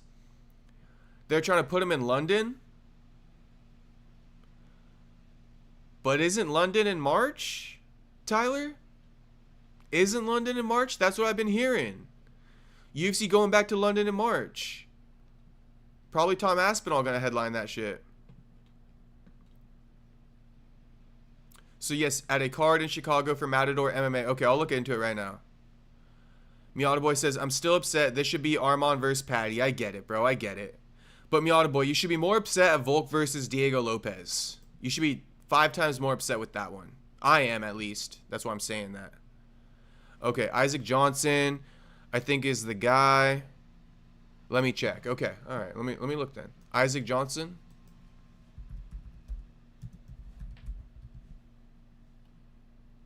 MMA. November 26th. Okay. All right, let's take a look at this. Just so you guys know too, you know, RIP to those boxers, those Japanese boxers who passed away in like July. Okay, so let's look at this a little bit. I'm seeing it all now. Okay. Complex. Isaac Johnson, MMA star, dies at 31 after an injury during a fight. Full story. Breaking sad loss. Tragedy as MMA star Isaac Johnson, 31, dies hours after collapsing during fight as tributes paid to a true warrior. A Chicago resident, Johnson had also been pursuing a career in music. Warning, this post describes the sudden death of an athlete. An MMA fighter has died at the age of 31 after collapsing during a fight in Chicago on Friday. Isaac Johnson was competing in a heavyweight Thai fight at the Matador Fighter Challenge when he collapsed towards the end of the match at Cicero Stadium. He was rushed to the hospital around 8:38 p.m. but was pronounced dead just after midnight. The event's promoter Joe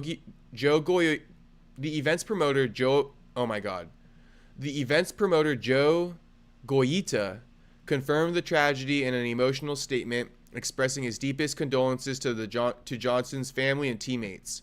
Police are currently conducting a death investigation, and an autopsy has been scheduled to determine the cause of the collapse. Johnson was also reportedly pursuing a music career in Chicago. I think we already heard that. So, you know, Dana White actually spoke about this recently, boys, and Dana was saying, like, look, we do a lot of the testing beforehand to check out the fighters' brains and stuff like that and make sure they're good. Because a lot of that stuff, when you see fighters dying in fights, it's because of what happened in the training camp. They come in with an injury, they're compromised in the brain or something like that, concussed, something, right? And that's why the UFC puts a lot of money into testing these fighters' brains before the fights. And, you know, the prime example, it definitely saved his life, definitely.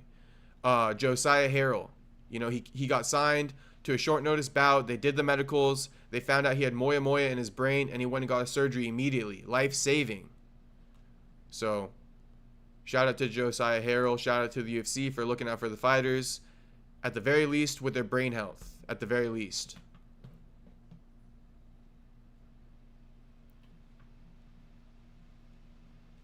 Is my 2018 Goldie. Let's watch what happened first.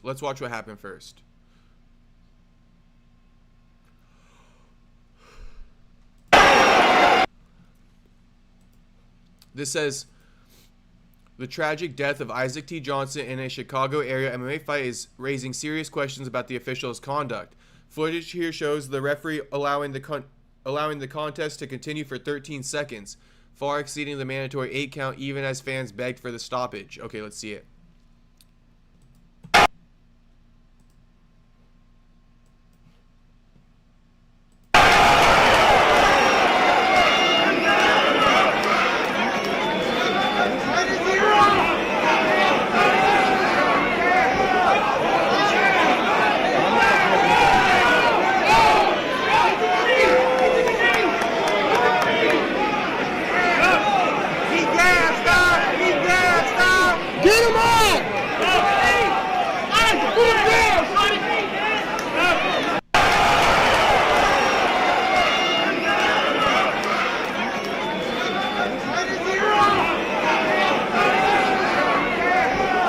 Bro just took a knee out of nowhere. Get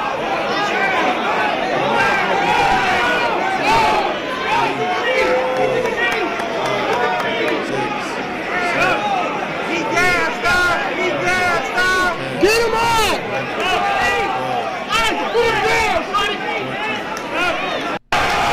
So they're saying the referee gave him a 13 count. I counted 14. Maybe I counted fast.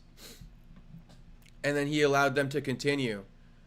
So they're saying the referee should have stopped the fight after the 8 count, but the referee did a bullshit 8 count that was actually 13 seconds, which allowed the fighter time to appear like he was ready to continue when he really wasn't.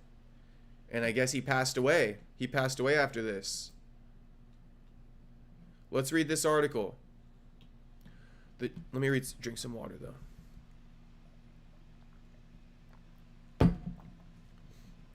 The tragic death of Isaac T. Johnson, who collapsed toward the end of his first ever amateur Thai boxing match against Corey Newell at the Matador Fighter Challenge at Cicero Stadium, has dominated news headlines over the last week. While widely reported as an MMA fighter, the extensive media coverage has revealed the devastating loss of a multi-talented Chicago native, known professionally as the respected music producer Lord Haiti, and devoted father to 6-year-old daughter Ayoola A. Johnson. You know what I mean? This is one of the saddest things when it comes to death, boys. The children that get left behind. I could almost shed a tear over that shit just thinking about it. Anyway. A native of Chicago, Johnson was deeply established in the city's artistic scene. Under the moniker Lord Haiti, he built a career as a talented music producer and songwriter with credits on various tracks. His creative spirit also led him into entrepreneurship, notably with his brand OMS Organics. Kush related? Kush related. 3 King Cones, 100% pure hemp. Kush related. Shout out to this guy. At the time of his death, he was balancing his production work with film school studies focused on music production, embodying the hybrid identity of a disciplined artist and ambitious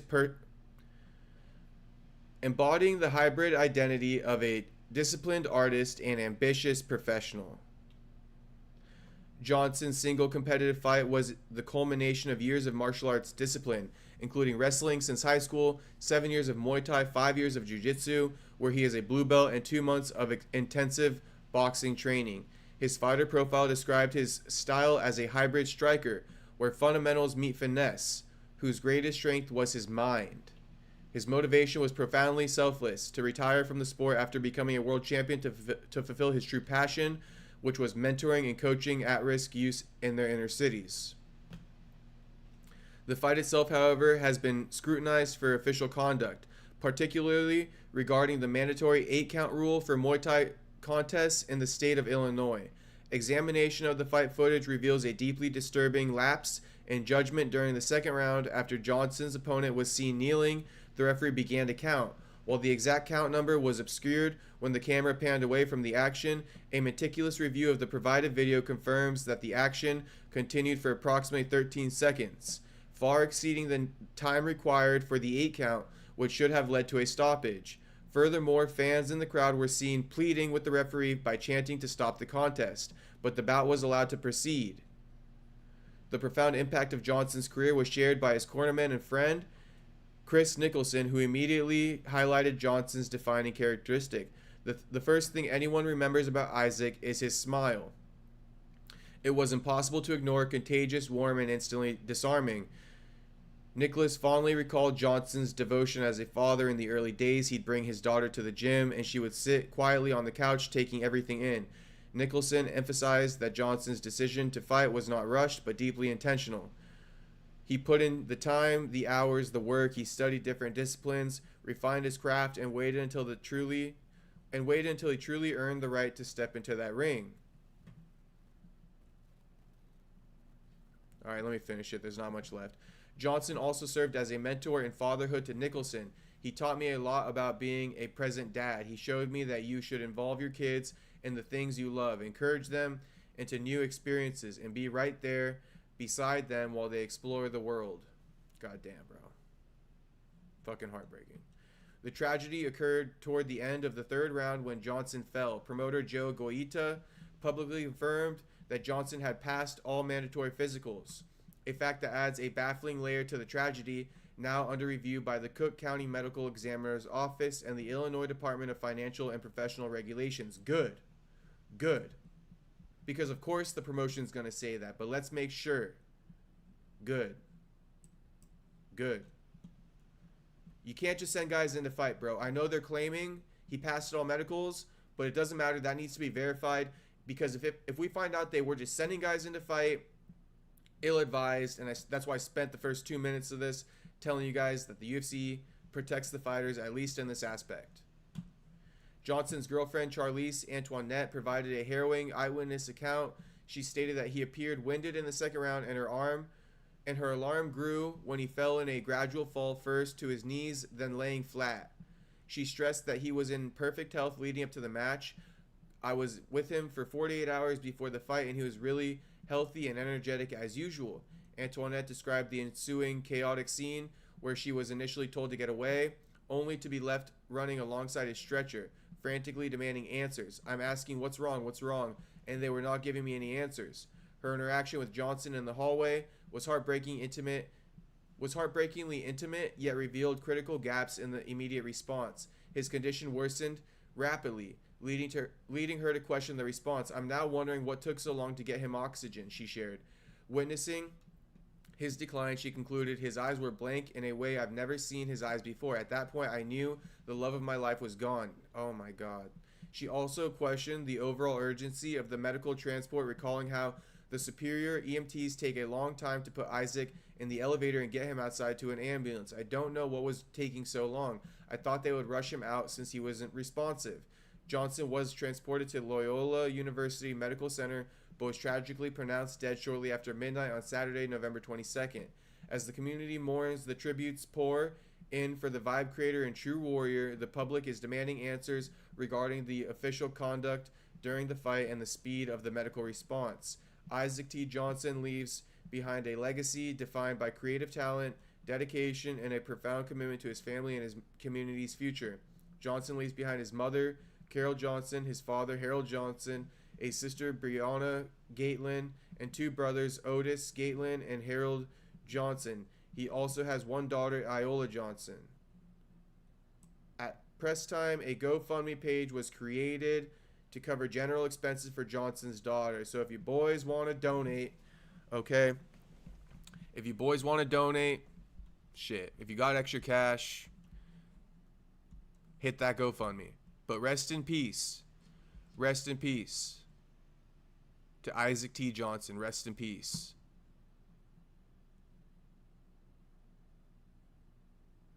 Tuxedo Mask, thank you for the $2 dono. My lungs are Kush related at the moment. The hell does that mean, Tuxedo? Oh, because this guy used to smoke Kush? He had a Kush company? Shout out Tuxedo for the Kush fucking lungs. Gotta smoke Kush on Thanksgiving, huh, homie? Got to. It's not Thanksgiving if you didn't smoke Kush. Miata Boy, I'm not trying to see this, bro. Hey, the boys, you guys asked in the chat, man. You guys asked. And Miata Boy, you were fucking giving me extra fucking info, homie.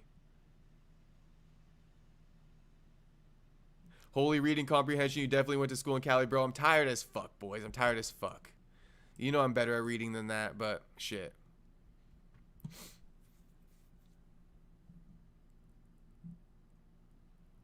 I mean, I'm high as fuck. Thanksgiving Kush, I know it. I know it, Tuxedo.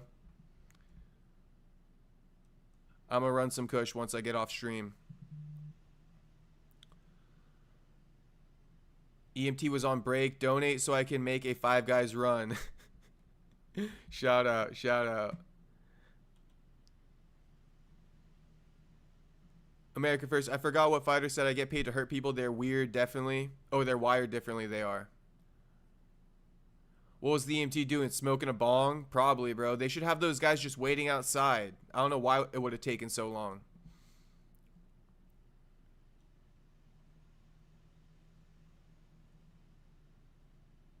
Sorry, boys. Sorry if you fucking didn't want to see that. I didn't really want to read it either. I was fucking... That shit was making me feel bad while I was reading it. Where did they find these refs? In front of the DMV? Do better. UFC should have a ref school. They find the refs at Home Depot parking lot. Yeah, I think the biggest question after reading this article was that the response to his, I don't know, knockout or something like that. They didn't say he got knocked out, but I think the issue was the response, bro. If you don't have a timely response, it's arguably worse. It's actually twofold. You got to do the due diligence for the fighters before they fight and step in there in terms of medicals. But then you also have to have the backup ready to go once the fight's over with.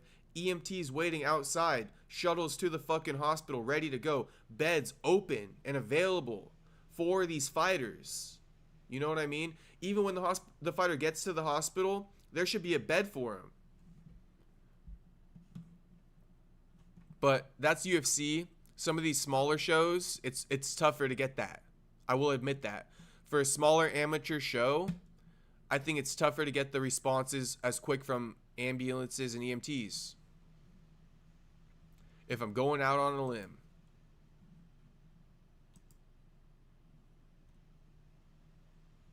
Gosh. They love to roast Chandler for his kids, don't they? They love to.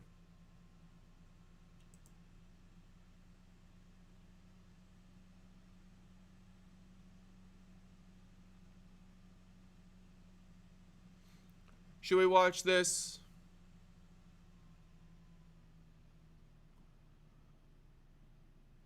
Oof. Face down.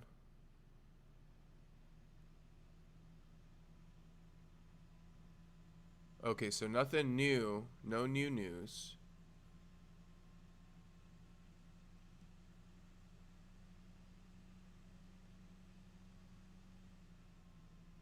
Damn, Bisping's son is kind of big. This is the son right here that's going to fuck someone up. Lucas. It's not Callum, it's Lucas. 7.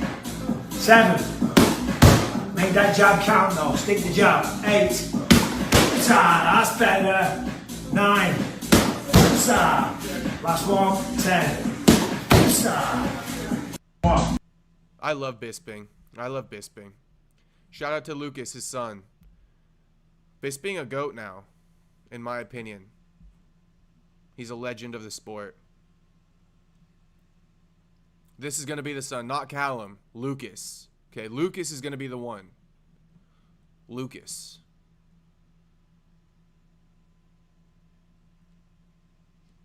Okay, let me just... Okay, let's watch this, boys. An interim title fight, by the way, that does not feature a number one contender.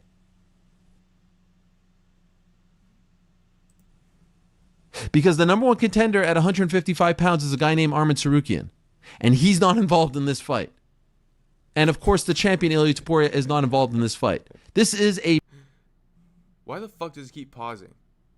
Makeshift fight. This is as prestigious as a BMF title. God bless. I said I wanted to see Paddy fight for the belt. God bless. I said, Justin, I think you need to win a couple more. He said he was going to retire. Unless he got a title fight, I guess he's not retiring. He's fighting for an interim title. But this is a bogus fight. And it's insane to me that it is headlining over Kayla Harrison versus Amanda Nunes. No! What? What? I'm tempted to turn this off right now. You said what? What, homie? You can't believe that Kayla Harrison versus Amanda Nunes isn't the main event? You are so stupid, bro, and you're the 15-time Journalist of the Year running, and you're this retarded. Bro, the women's fighting is going nowhere. It sucks. We're bringing Amanda Nunes back out of retirement because there's no one else. There's nothing there. You know how Dana says boxing created a business, or boxing's been around for this many years and there's nothing there? There's no business? That's women's MMA. They started this division with Ronda Rousey. It's been X amount of years since that all began, and there's nothing there. There's no business. There's nothing for the women. It's fucking all backwards money. Everything they spend on the women is a pure loss. They don't recoup any of it. Look at this dude. You can't believe Gaethje versus Paddy is over Amanda versus Kayla? Crazy, dude. Crazy. You might as well, I honestly can't believe I'm saying it, but it's like, Ariel, you might as well just like become a girl already, bro. You might as well become a girl, homie. You like them so much, you shill for them so much, you always try to put them on, even though you know that there's nothing fucking there and there's no future for it. You might as well just become a girl, homie. You're like 50% of the way there, homie. Just become a chick already and give it up. This shit's so annoying. It would make more sense if you were just a chick. At least then I'd be like, oh yeah, he's just a chick. Of course he's gonna say that. But you're fucking cosplaying as like a man right now, so I'm confused as fuck, homie. Take off the fucking mask. Let the hair out. Take off the bald cap. I will feel better about it. As long as I know that a woman is fucking advocating for it and not a fucking man cosplaying or a woman cosplaying to be a fucking man. What up, Scott Snyder, homie? What up? Welcome to the chat, homie. I'm just going in on Ariel. Another day, another fucking bogus clip to react to Ariel about. Ariel is a feminist at this moment. He is, bro. He is. He might as well just fucking, like, take it all off, bro. I know you're cosplaying as a man. There's no way you're a fucking dude. No way he's a dude, bro. Cosplaying as a dude. Female cosplaying as a dude. It's crazy. You versus Justin, then. Yeah, Ariel. Fucking run the fade with Justin, then. And Dylan, what was it about Ilia having a DV accusation? Yes, Dylan. Yes. But we don't know that. And to be honest with you, Ilia doesn't seem like that kind of guy. If I'm being real, if I'm going out on a limb. Unbroken, going to the bodega. Be back in a few for sure. Unbroken, I got you.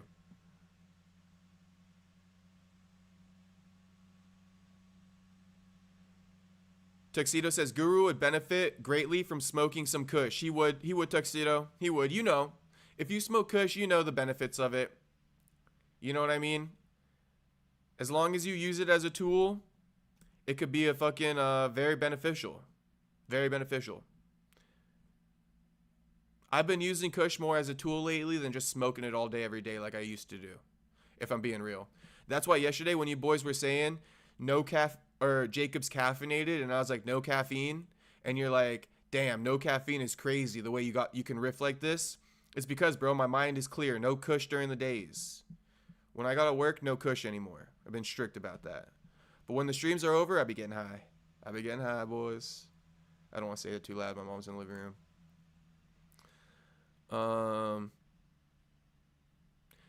YS from Japan, y'all. Yeah, Ariel is crazy here. Shout out to Japan. I know you've been in the chat, but I want to say it. Shout out to Japan. Japan. I was watching this fucking that show with Robert Whittaker last night.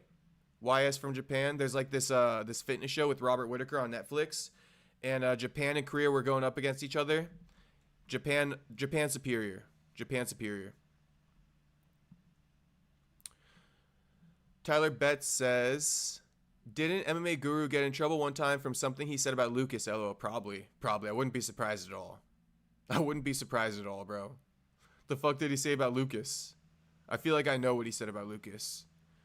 Mark Hatch, Ilia ducked Paddy. No, Mark Hatch, Ilia just out dealing with his divorce. Dealing with custody battles. Miata boy, Ariel had me, then lost me. I know, bro. This is what I'm saying. I told you guys earlier. Doesn't it age like fine wine? I told you guys earlier. My issue with Ariel is not his reporting. It's his opinions. His opinions are fucking god awful. They couldn't be worse. And literally an opinion pops up at the top of my feed. I click on it. I got no clue what he's going to say. And it's fucking just as bad as it always is. It's just as bad. This guy got to stop sharing his opinion. Leave that to me, bro. Leave that to us, the ones who got good opinions. You don't got shit. But the thing about Ariel, he wants to be like the new age fucking media guys too, like the me's and the gurus and shit like that. You know, Ariel wants to try to do that too. That's why he's going in right now. I don't know if you guys pick up on that, but Ariel be going in more than he ever has before because he sees what people like me are doing too, what people like Guru have done, how they've grown their fan bases. Now he's trying to do that too. But the thing about Ariel is he goes in on people he doesn't like. Because guess what? Paddy Pimblett don't fuck with him because he charged him for an interview. They had that whole beef. Justin Gaethje managed by Ali Abdelaziz. Banned from doing interviews with him. Banned from getting any information on his fighters. So Ariel burned the bridge with anybody related to Ali Abdelaziz. That's why Ariel also super vocal and joking about Kamaru Usman saying, yeah, that's a fucking joke. He doesn't deserve it. Ariel's not usually that vocal, and he wouldn't be if it wasn't Ali Abdelaziz's fighters or fighters who won't go on his platform. So just know, Ariel, stop sharing your opinions, homie, and stop trying to be like us new guys. Okay? Do your thing, bro. Stop trying to be like us. That's a fact, bro. Ariel's trying to be like fucking us, bro. Leave that to fucking me. Leave that to Guru. Leave that to the other independents out there who aren't fucking biased. Because you just exploiting your beef with Ali Abdelaziz, only talking shit on his fucking clients, it's giving fucking bitter and it's giving disingenuous. If you want to be a loudmouth, right, and if you want to talk shit, then do it about everybody. Don't just single out Ali Abdelaziz's fighters. Call it for anybody who up to some bullshit. Anybody. That's what I gotta say about Ariel. I don't even know if I want to keep listening to this bullshit. 10 p.m. no weed. Psh. Why not today? AJD, if I'm being real, I smoked a little bit of kush today. I hit the gym this morning. I smoked a little bit of kush, but nothing after. Ariel Castro. Ariel Castro is right, bro. He been watching my fucking videos.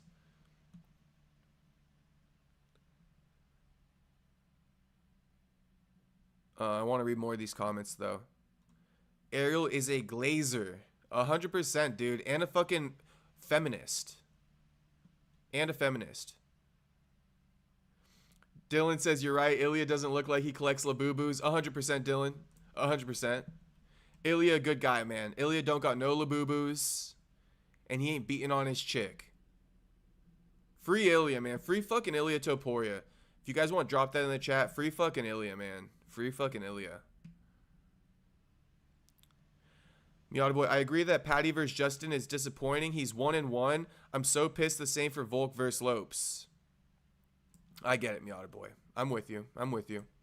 Although I'm less mad about Paddy versus Justin, but I'm with you.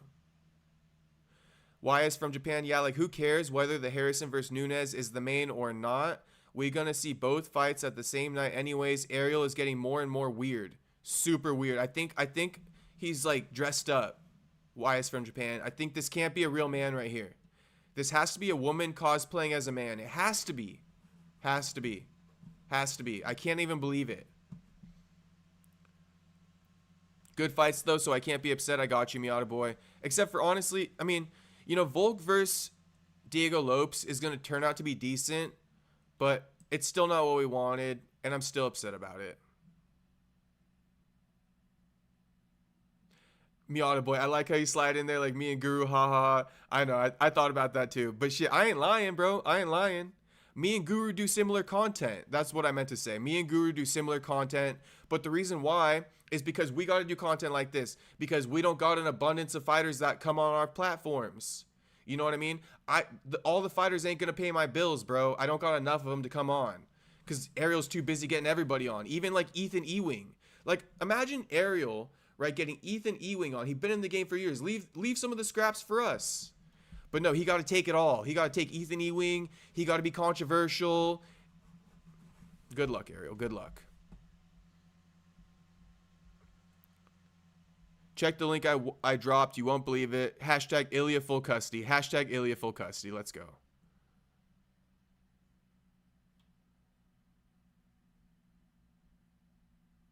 But yeah, Ariel won't be able to compete. I'll say this. To Miata Boy's comment again, I like how you slide that in there. I'm going to say this too. Ariel can't compete If he wants to do this type of content, he can't compete with me. He literally can't. He literally can't. He too PG. Still too PG. On paper, Paddy versus Justin, if Paddy wasn't fighting Ilia and Ilya's supposed to fight Arman, on paper, Paddy versus Justin is a fine fight to determine the number one contender to fight Ilia and or Arman. Ilia won that belt back in June. I don't even think you need an interim title fight. Honestly, it should have been the co-main event, 5-round, number one contender fight, Ilia versus Arman, second half of the year. What's the problem with that? Don't look into the camera and fucking ask a stupid-ass question like that, homie. And now what you just said, because he reiterated this in the Instagram Live, the winner of this fight is going to fight Ilia. What happens to Arman? Arman's going to have to fight who? What is going on? What does Arman Tsarukyan have to do to get a shot at the belt now? I told you, Arman's going to fight the winner of Ilia versus the winner of Paddy versus Gaethje, homie. That's what it's going to be. You got a problem with that? That's what it's going to be. I know he had the fight back in January. And co-main event is crazy, homie. I'm going to say it one more time. Co-main event's fucking retarded. And I feel like the only reason why you're saying that is because you know Arman can't headline a card because of what he did. Arman can headline a card, but not a numbered card. He got hurt. Sue the guy. He sat patiently. He went out there. He steamrolled right through Dan Hooker. He did exactly what he had to do. He did what Khamzat and Islam did not do. He finished his opponent on the ground in dominant, impressive fashion. And now what is he? Now he's just floating in the wind. And he's not even next, apparently. Now, of course, everything could change. Nothing really means anything. They make up the rules as they go along. But to put Justin and Paddy in the interim title slot and then have the winner of that fight Ilia is insane to me. And worse than that, because we have seen interim title fights that have felt a little fugazi. I cannot believe that they are headlining this card with that fight. I'm telling you guys one more time, the only reason why he's so passionate about this is because he already burned his bridge with Gaethje and team Ali Abdelaziz and his clients. I'm just telling you guys. Like, this guy's fake because he's trying to sell you something right now. Like, he's based, right? But he's not based. I'm just letting you guys know. He's trying to sell you an illusion right now. He's trying to hop on his one opportunity to make it seem like he's based, and he's not. I'm just telling you guys. If Arman flip it, right? If Arman was represented by fucking Ali Abdelaziz and Gaethje wasn't represented by Ali Abdelaziz and Gaethje was coming on his show, he would be singing a whole nother tune. He wouldn't be honest with you guys. That's the difference. It's okay, Ariel. It's okay. Guru has smoke with the Muslims, and so does Jacob. If Guru looked like Brandon, you guys would be brothers. Shit, me and Guru might have to fucking team up in a minute here. If all the Muslims are coming after both of us, and again, I didn't even fucking race bait. I gotta say that again. I didn't race bait at all. And I'm gonna just prove it to you guys. I'm still trying. Check out how good this clip is, though, boys. Check out how good this clip is. Haters fucking mad. Haters fucking mad. Trying to pull through the fucking security. Still trying to pull through the security. You guys have no remorse. You have no accountability. You are either never coming back to the US or you're coming back and getting criminally prosecuted. Your visas are getting revoked too. You come into the States, you cause problems, not once, not twice, but 3 fucking times. Look at this dumb fuck. Everyone pulling him back. Look at this dude hugging the security guards, okay? Clearly he want no smoke, and these guys are just bullying his ass. Straight up bullies. Now look at Ased. Ased's gonna come in here, trying to play innocent, grab this guy's legs, throw him over the railing, and then Ased's gonna put his hands up. Ased's gonna put his hands up. Act like he ain't not doing nothing, like he's innocent. Same dude who scaled the octagon and punched John Connor. Same dude who just assaulted Gene Jacket by grabbing him by the neck and fucking shoving him. Don't put your hands on him. Look at old ass Ased, gray beard Ased. I might have to knock this dude the fuck out myself. I might have to knock this dude the fuck out myself. Old ass gray beard Ased. You want smoke, homie? If you want the fucking smoke, then let's give him some fucking smoke. I'm ready. Mr. Graybeard. It's ESED, tuxedo mask. S said with an E. Graybeard thinks he's fucking tough, bro. I'm gonna have to knock this dude the fuck out. Honestly. You're old as fuck, bro. Stay the fuck out of this. Stay the fuck out of it. Old as fuck. Look at him, shoving him. Then he turns around. See how he turns around? Looking all old and scared and innocent, puts his hands up. Oh, put my hands up. No, dude. This is about to be the best part of, this is my favorite part of the clip right here. You're fucking going towards all the fucking issues and causing issues. Now you're putting your hands up? You're a fraud, bro. You're a fraud, and I trust you the least out of anybody. That's why I screenshotted your fucking face and I put it in this post. Because everyone needs to know you should never fucking come back here. You are a liability.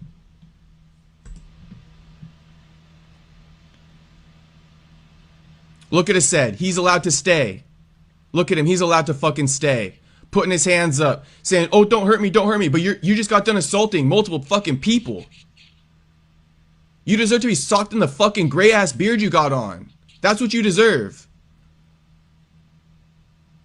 And if I was one of Dylan's homies, I would have socked you in that gray beard. 100,000%.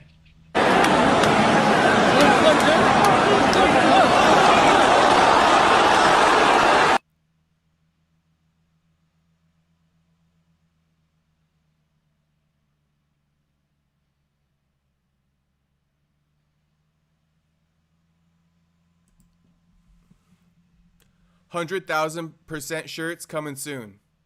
100,000% shirts coming soon, boys. 100,000% shirts coming soon. America First. I'm gonna check that link right now. Just give me one more minute to read some more chats, and I'll check that. That's next. Miata boy, Ased got to check in when he goes to Cali. He not welcome here in Cali, bro. He not welcome at all. But yeah, at the very least, you got to check in with me. At the very least. I need to be made aware. If this man ever sets foot in California, you guys got to let me know. We ain't never letting this guy fucking set foot in our country, period, let alone California. That's why I put this guy's face in here. And that's why Ariel can't compete with me, because I go too fucking hard. Can't nobody. This guy ain't never setting foot in the United States of America, let alone California. Let alone. Castro roid rage in that rant, LOL. Shit, I'm telling you, boys. I told you, boys. I got a crazy energy if I'm not on Kush. I told you, boys, that. Did I live up to my fucking word or what? I told you guys a while back. I said, watch. I got some crazy energy. If I'm not smoking Kush, just wait and see. It ain't no caffeine. It's no Kush, bro. That's where I'm getting the fucking energy from. Now, I'm not smoking Kush, but I'm waiting to smoke Kush till after I fucking do these streams. That's for damn sure.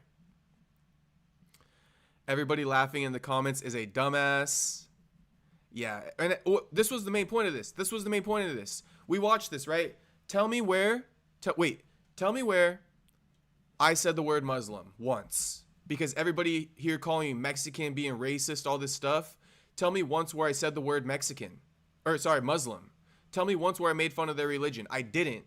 And that's the difference between me also. I don't gotta stoop low. But these guys still do. Even when I don't stoop low. It's funny as fuck. Even when I don't stoop low, these guys still fucking do. It's all good though. I'm okay with it. Keep coming. I hope you guys don't leave my fucking comment section. Jacob is going to chin check everyone on Habib's team and Islam's first for JDM. Shit. Listen to this, okay? I will chin. Like, those guys who aren't in the UFC, those guys who aren't really fighters, those goons on that team who never fucking made it, I'll chin them all. Or I would at least run the fucking fade with them. I'm not scared of those guys. Those groupies on Team Makhachev, I'm not fucking scared of them. I'm not running from them. The groupies on Team Makhachev, this is a fair warning. I'm not running from you boys. At all. Not running from you boys. Come see me. All the fucking groupies on Team Makhachev. Come see me. You feel some type of way about it? Okay. How about that? They blindly support Islam team and even they hurt innocent people. Yeah. 4 members of Team Makhachev. Don't forget this fucking caption right here. I just exposed 4 members from Team Makhachev for assaulting an innocent fan of UFC 322 because everybody want to talk about Dylan Danis. Everybody want to talk about how Dylan Danis had it coming, right? Dylan Danis deserved it. Okay. Look at him. What did this homie do? Assaulted by not 1, not 2, not 3, but 4 of Team Makhachev members. Innocent fucking fan. Innocent fucking fan. And you still have their people supporting their actions. Team 5 guys, hashtag Muslim, Mexican, tomato. It all the same shit. Embracing the hustle. Why don't you just stick to the fighting and martial arts stuff instead of the personal stuff? Because it's none of our business on their personal life. Listen, man, this is a thing, you guys. You guys gotta get this through your head. Okay? I'm sticking up for what's right. And I don't care, bro. I'm not scared to say it. That's the problem with a lot of people. They're too scared to say it. They're too scared to fucking stick up and put their foot down. Listen, these guys, again, are coming into our country, breaking our fucking laws, assaulting our citizens. I don't care that I'm saying the shit I'm saying about them. And it is my fucking business. It is my fucking business. Because they're coming into my country, assaulting my fucking citizens too. It is my fucking business. And I fucking cover the sport. It's all my business. This is all my fucking business. Every bit of it. Every bit of it. I do stick to the fighting, but I love it when this shit pops up. When these stupid motherfuckers do something like this, of course I'm going to bring it to attention, or else they're going to keep coming back here. Listen, embracing the hustle. They've already done this. This is their 3rd time. Actually, their 4th time. They assaulted, what's his name? Connor's teammate by slapping him. Okay, Artem Lobov. They went ahead and assaulted Connor and Dylan Danis. Okay, all of them did. All of them did. Then they went ahead and had the brawl with Nate Diaz, right? And now this. Nobody spoke about it these 3 times, and look how far they've gotten. I'm done with it. Fully exposed. Fully fucking exposed. It is my fucking business, and I can't wait for these guys to fucking get their visas revoked. I can't wait. It'll be a proud day in my life. Genuinely speaking. I will feel happier and better knowing that these guys are banned from my fucking country. Straight the fuck up. Come here and assimilate or get the fuck out. How about that? Come here and assimilate or get the fuck out. Because if I went to fucking Dagestan, I wouldn't be able to do the shit they're doing here. They would tell me to assimilate there, right? In fact, they come here and try to get us to assimilate to them. It's fucking crazy. The fucking nerve. Them motherfuckers better line up. Line them up. Line them the fuck up. I got a feeling a lot of them are softer than they really make themselves out to be. That's why they be jumping people. That's why they be jumping people, because they're softer than they're made out to be, bro. And I'll test it. I'm willing to test it. I'm willing to fucking test it. You shouldn't even have an opinion. It's not your business. It is my business, and I do have an opinion. I do have an opinion. And it ain't going nowhere, embracing the hustle. It ain't going nowhere.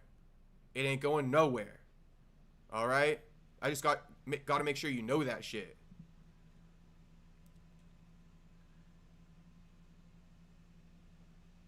They started the beef and Jacob is finishing it. Everyone is getting their chins checked. Yeah, because this is the other thing. I'm going to say this, Miata boy. This is the other thing. The fighters, right? The fighters don't even want to stick up to these guys because they know they probably got to live up to it in person. They know they got to fucking stand on business in person and they're fighters and all that shit. Okay, so the fighters don't even want to speak out. So somebody's got to. Somebody has to speak up against these guys. And it's me. Because it's my fucking business. Shout out embracing the hustle, embracing the fucking whatever the rest of your name is. This generation is a bunch of cowards, MJ World. Yeah, the Muslims are full of cowards. It's crazy. Who gets it first, Jacob? Ased. I want to run it with Ased first. Ased is the one who continually comes into our country, assaulting people. I want to run it with Ased first. Then I want Baldy. I want Ased, then I want Baldy. That's what I want. And then I want those other 2 dudes who kicked fucking that innocent fan in the face. I want the other 2 dudes. The other 2 fucking... I don't even know the word. The other 2 dudes who lost their minds and started punching on a fucking innocent fan. That's who I want. I want them 4. I want all 4 of them. I know they're soft. That's who I want to run it with. I'm not even talking about John Pork. I'm not going to say I can beat up John Pork. But I want those fucking cowards who jumped in and started jumping on that fucking innocent fan. I want them. Jacob turning into UFC Debo. Let's go. Yeah, those motherfuckers better line up. Once Castro pops the top, it's over for the groupie shit. That makes me want to pop the top right now. That makes me want to pop the top right now and tell these fucking Russians, come see me. Come fucking see me. Come fucking see me. Umar better hide because Jacob is going to chin check everyone in his way. Like I said, I don't want to fucking fight the Dagestani fighters, but I will fight their fucking groupie teammates who be jumping people. I will. Starting with Ased, then Baldy in the same fucking night. Then I'll see if I got enough fucking stamina to run it with the other two, but I probably will. Just off of how fucking heated I am about it. Islam and Habib are last. They get to watch all their boys get chinned. Like I said, bro, I ain't beating Habib's ass. That's for damn sure. He beating the fuck out of me. Okay, I gotta make a call real quick, though. Just a quick call. And then let me hop back on here. 1 second.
Shout out to Team Makhachev.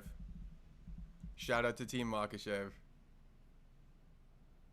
Now we take Islam and Habib first, and the rest will crumble out of fear. They'll be running. They'll be running. Umar might try to 29-28 you. You're right, Castro. Shout out fucking Umar. Jacob had to go be security in the UFC event just to see if he can get a crack at them boys. Let's go. Let's fucking go. Shit. I'm waiting for the Russians. I'm waiting for him. Dagestanis think the UFC venue is a gang fight area. They do, St. Finehaz. They do. Just like they love to outnumber people, we give a taste of their own medicine. Let's go. Let's fucking go, MJ World. Let's go get those boys. Let's get those boys. Fuck those boys. Honestly. Tough in numbers. Nothing to respect about them. Bunch of fucking bully-ass goons. Coming into UFC events in America, assaulting American citizens. Enough fucking said. Come see me. Come fucking see me. Come fucking see me.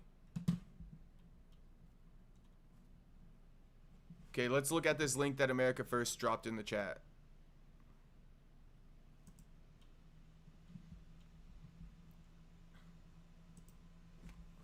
What the hell is going on here, America First?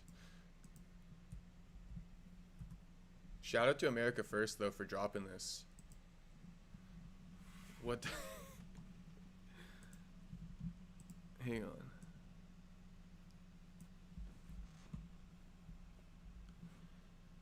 UFC champion Ilia Topuria is divorcing his wife after he found out she was swimming romantically with Islam Makhachev. Story developing. All right, America First. All right. Jacob about to go watch Rocky 3 after this. I'm telling you, I'm ready for these guys. I would keep that same energy if they came up. Let me put it like this, okay? Because a lot of people want to say, you won't do shit. You won't do shit. Listen, if they came up to me, and called me on my video, okay, I'm standing 10 toes down. You think I'm apologizing? Hold on. You think I'm fucking apologizing, boys? You think I'm apologizing? If they come up to me, I'm standing 10 toes down on everything I said. Everything. Everything. And yes, a fight might fucking happen. But listen, if they punch me first, when they punch me first, I'm defending myself, knocking them the fuck out, and then getting them fucking banned from this country again. Okay? Straight the fuck up. Straight like that. Straight like that. That's my plan. And if it happens, it happens. Well, you know what? You know what? What's his name? GSP said that in a street fight, you should hit first. Because he was explaining something on Aiden Ross's stream. In a street fight, you should hit first. But you know what? I got to play the game smart with these daggies. I'm going to let them come up to me. I'm going to let them press me. I'm going to let them, you know what I mean? Get things popping. Because I want them fucking deported more than anything else. That's what I want. I want them deported more than anything else. So I'm not going to mess up the money, you know what I mean? And press them first. Just got to think 2 steps ahead of them. Wear steel-toe boots. That's what Bryce Mitchell does. LOL. That's a great idea. St. Fine has. That's a great idea. That's a great idea. Yeah, America first. Let them make the first move. Then you can claim self-defense. Exactly my plan. Exactly my plan. Exactly my plan. I would hate to see them knee Castro's thigh for 25 minutes, then get 29-28. Shout out Miata boy. I don't got nothing to worry about, bro. These guys are fucking clowns. These guys are fucking clowns. I want to read it again, MJ World. Just like they love to outnumber people, we give a taste of their own medicine. Yes. Yes. Fuck them. They're fucking scumbags, man. Like I said, attacked 4 innocent people attacked 1 innocent dude, 4 of them. If that doesn't prove that they're scumbags, nothing will. But I think that's all the proof anybody ever needs. Alright, boys. Stream over, though. Stream over. Stream over. Thanksgiving, so a little bit shorter, but I still gave you guys like a couple hours. But I'm going to go watch Rocky 3. No, I'm playing. I'm going to watch something, though. I'm going to watch something. Okay, we'll end this poll. UFC never offered. UFC never offered it to Lerone Murphy. It's true. I guess it's true, boys. I believe you. That's crazy, though, that they never offered it to Lerone Murphy. I will say that. Lerone Murphy down bad, bro. I don't know what's next for him. He's a Sean Brady of featherweight. Lerone Murphy and Movsar are equally the Sean Bradys of featherweight. They calf kick Jacob and Joe's spider senses start tingling. Bro, do we get a... Fuck. I don't want to hear Joe Rogan at another fucking numbered event, but we're going to have to deal with it. Alright, see you soon, brother. Peace out, MJ World. Make sure you subscribe, homie. Make sure you subscribe. Good night. Hold that. Peace out, Unbroken. Enjoy whatever snacks you got from the bodega, homie. I'm going to go eat some Thanksgiving leftovers right now, actually. Wear a jersey with your last name and all the Mexicans will have your back. Let's go. Let's go, America first. Once again, shout out to all the Mexicans worldwide. All the Mexicans worldwide. Nothing but love for you boys. Nothing but love.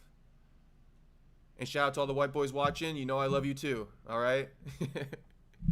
The only person I ain't shouting out is the fucking Islam Makhachev Team Habib fans. You guys can all get lost. You know what I mean? I don't give a fuck if you and your feelings. Happy Thanksgiving to all. Dessert time, boys. That leg is dead, folks. Shout out Joe Rogan. He been using the same fucking catchphrases for years. Alright, boys. Peace out, though. Happy Thanksgiving. And I'll see you boys tomorrow. What's worse, a Miami girl or a rich girl? Dylan. Okay, that's a good question. That's a good question. I'll answer that real quick. I'd say a Miami girl. I'd say a Miami girl. But I'd say for most men out there, you know, if you think you're going to get with a rich chick and, like, you don't have to work and she's just going to take care of you and all that stuff, you got another thing coming. You got a whole world of problems coming. You should have the money. Let me put it like that. You should have the money. It's almost neither, Dylan. It's almost neither. Miami girl or rich girl, neither, bro. Neither. You should have the money. And then when you do get the money, don't lose it to a Miami girl. A Miami girl for sure. Shout out America first. I think both are pretty fucking bad though. Not bad, but like, you know what I mean? If a girl got more money than you might be fucked, bro. You might be fucked. And that's why I think Ilia might be fucked. Because not only is his girl from Miami, but she got more money than him. That's what I'm thinking. All right, boys. I'll see you tomorrow. Shit, there's no UFC stream tomorrow. But I'll try to do a live stream. All right? I should be able to. Peace out, boys. Happy Thanksgiving. Thanks for making it to the Thanksgiving stream, by the way. Forgot to mention that. Thanks for making it to the Thanksgiving stream. Peace out, boys. I'll see you tomorrow.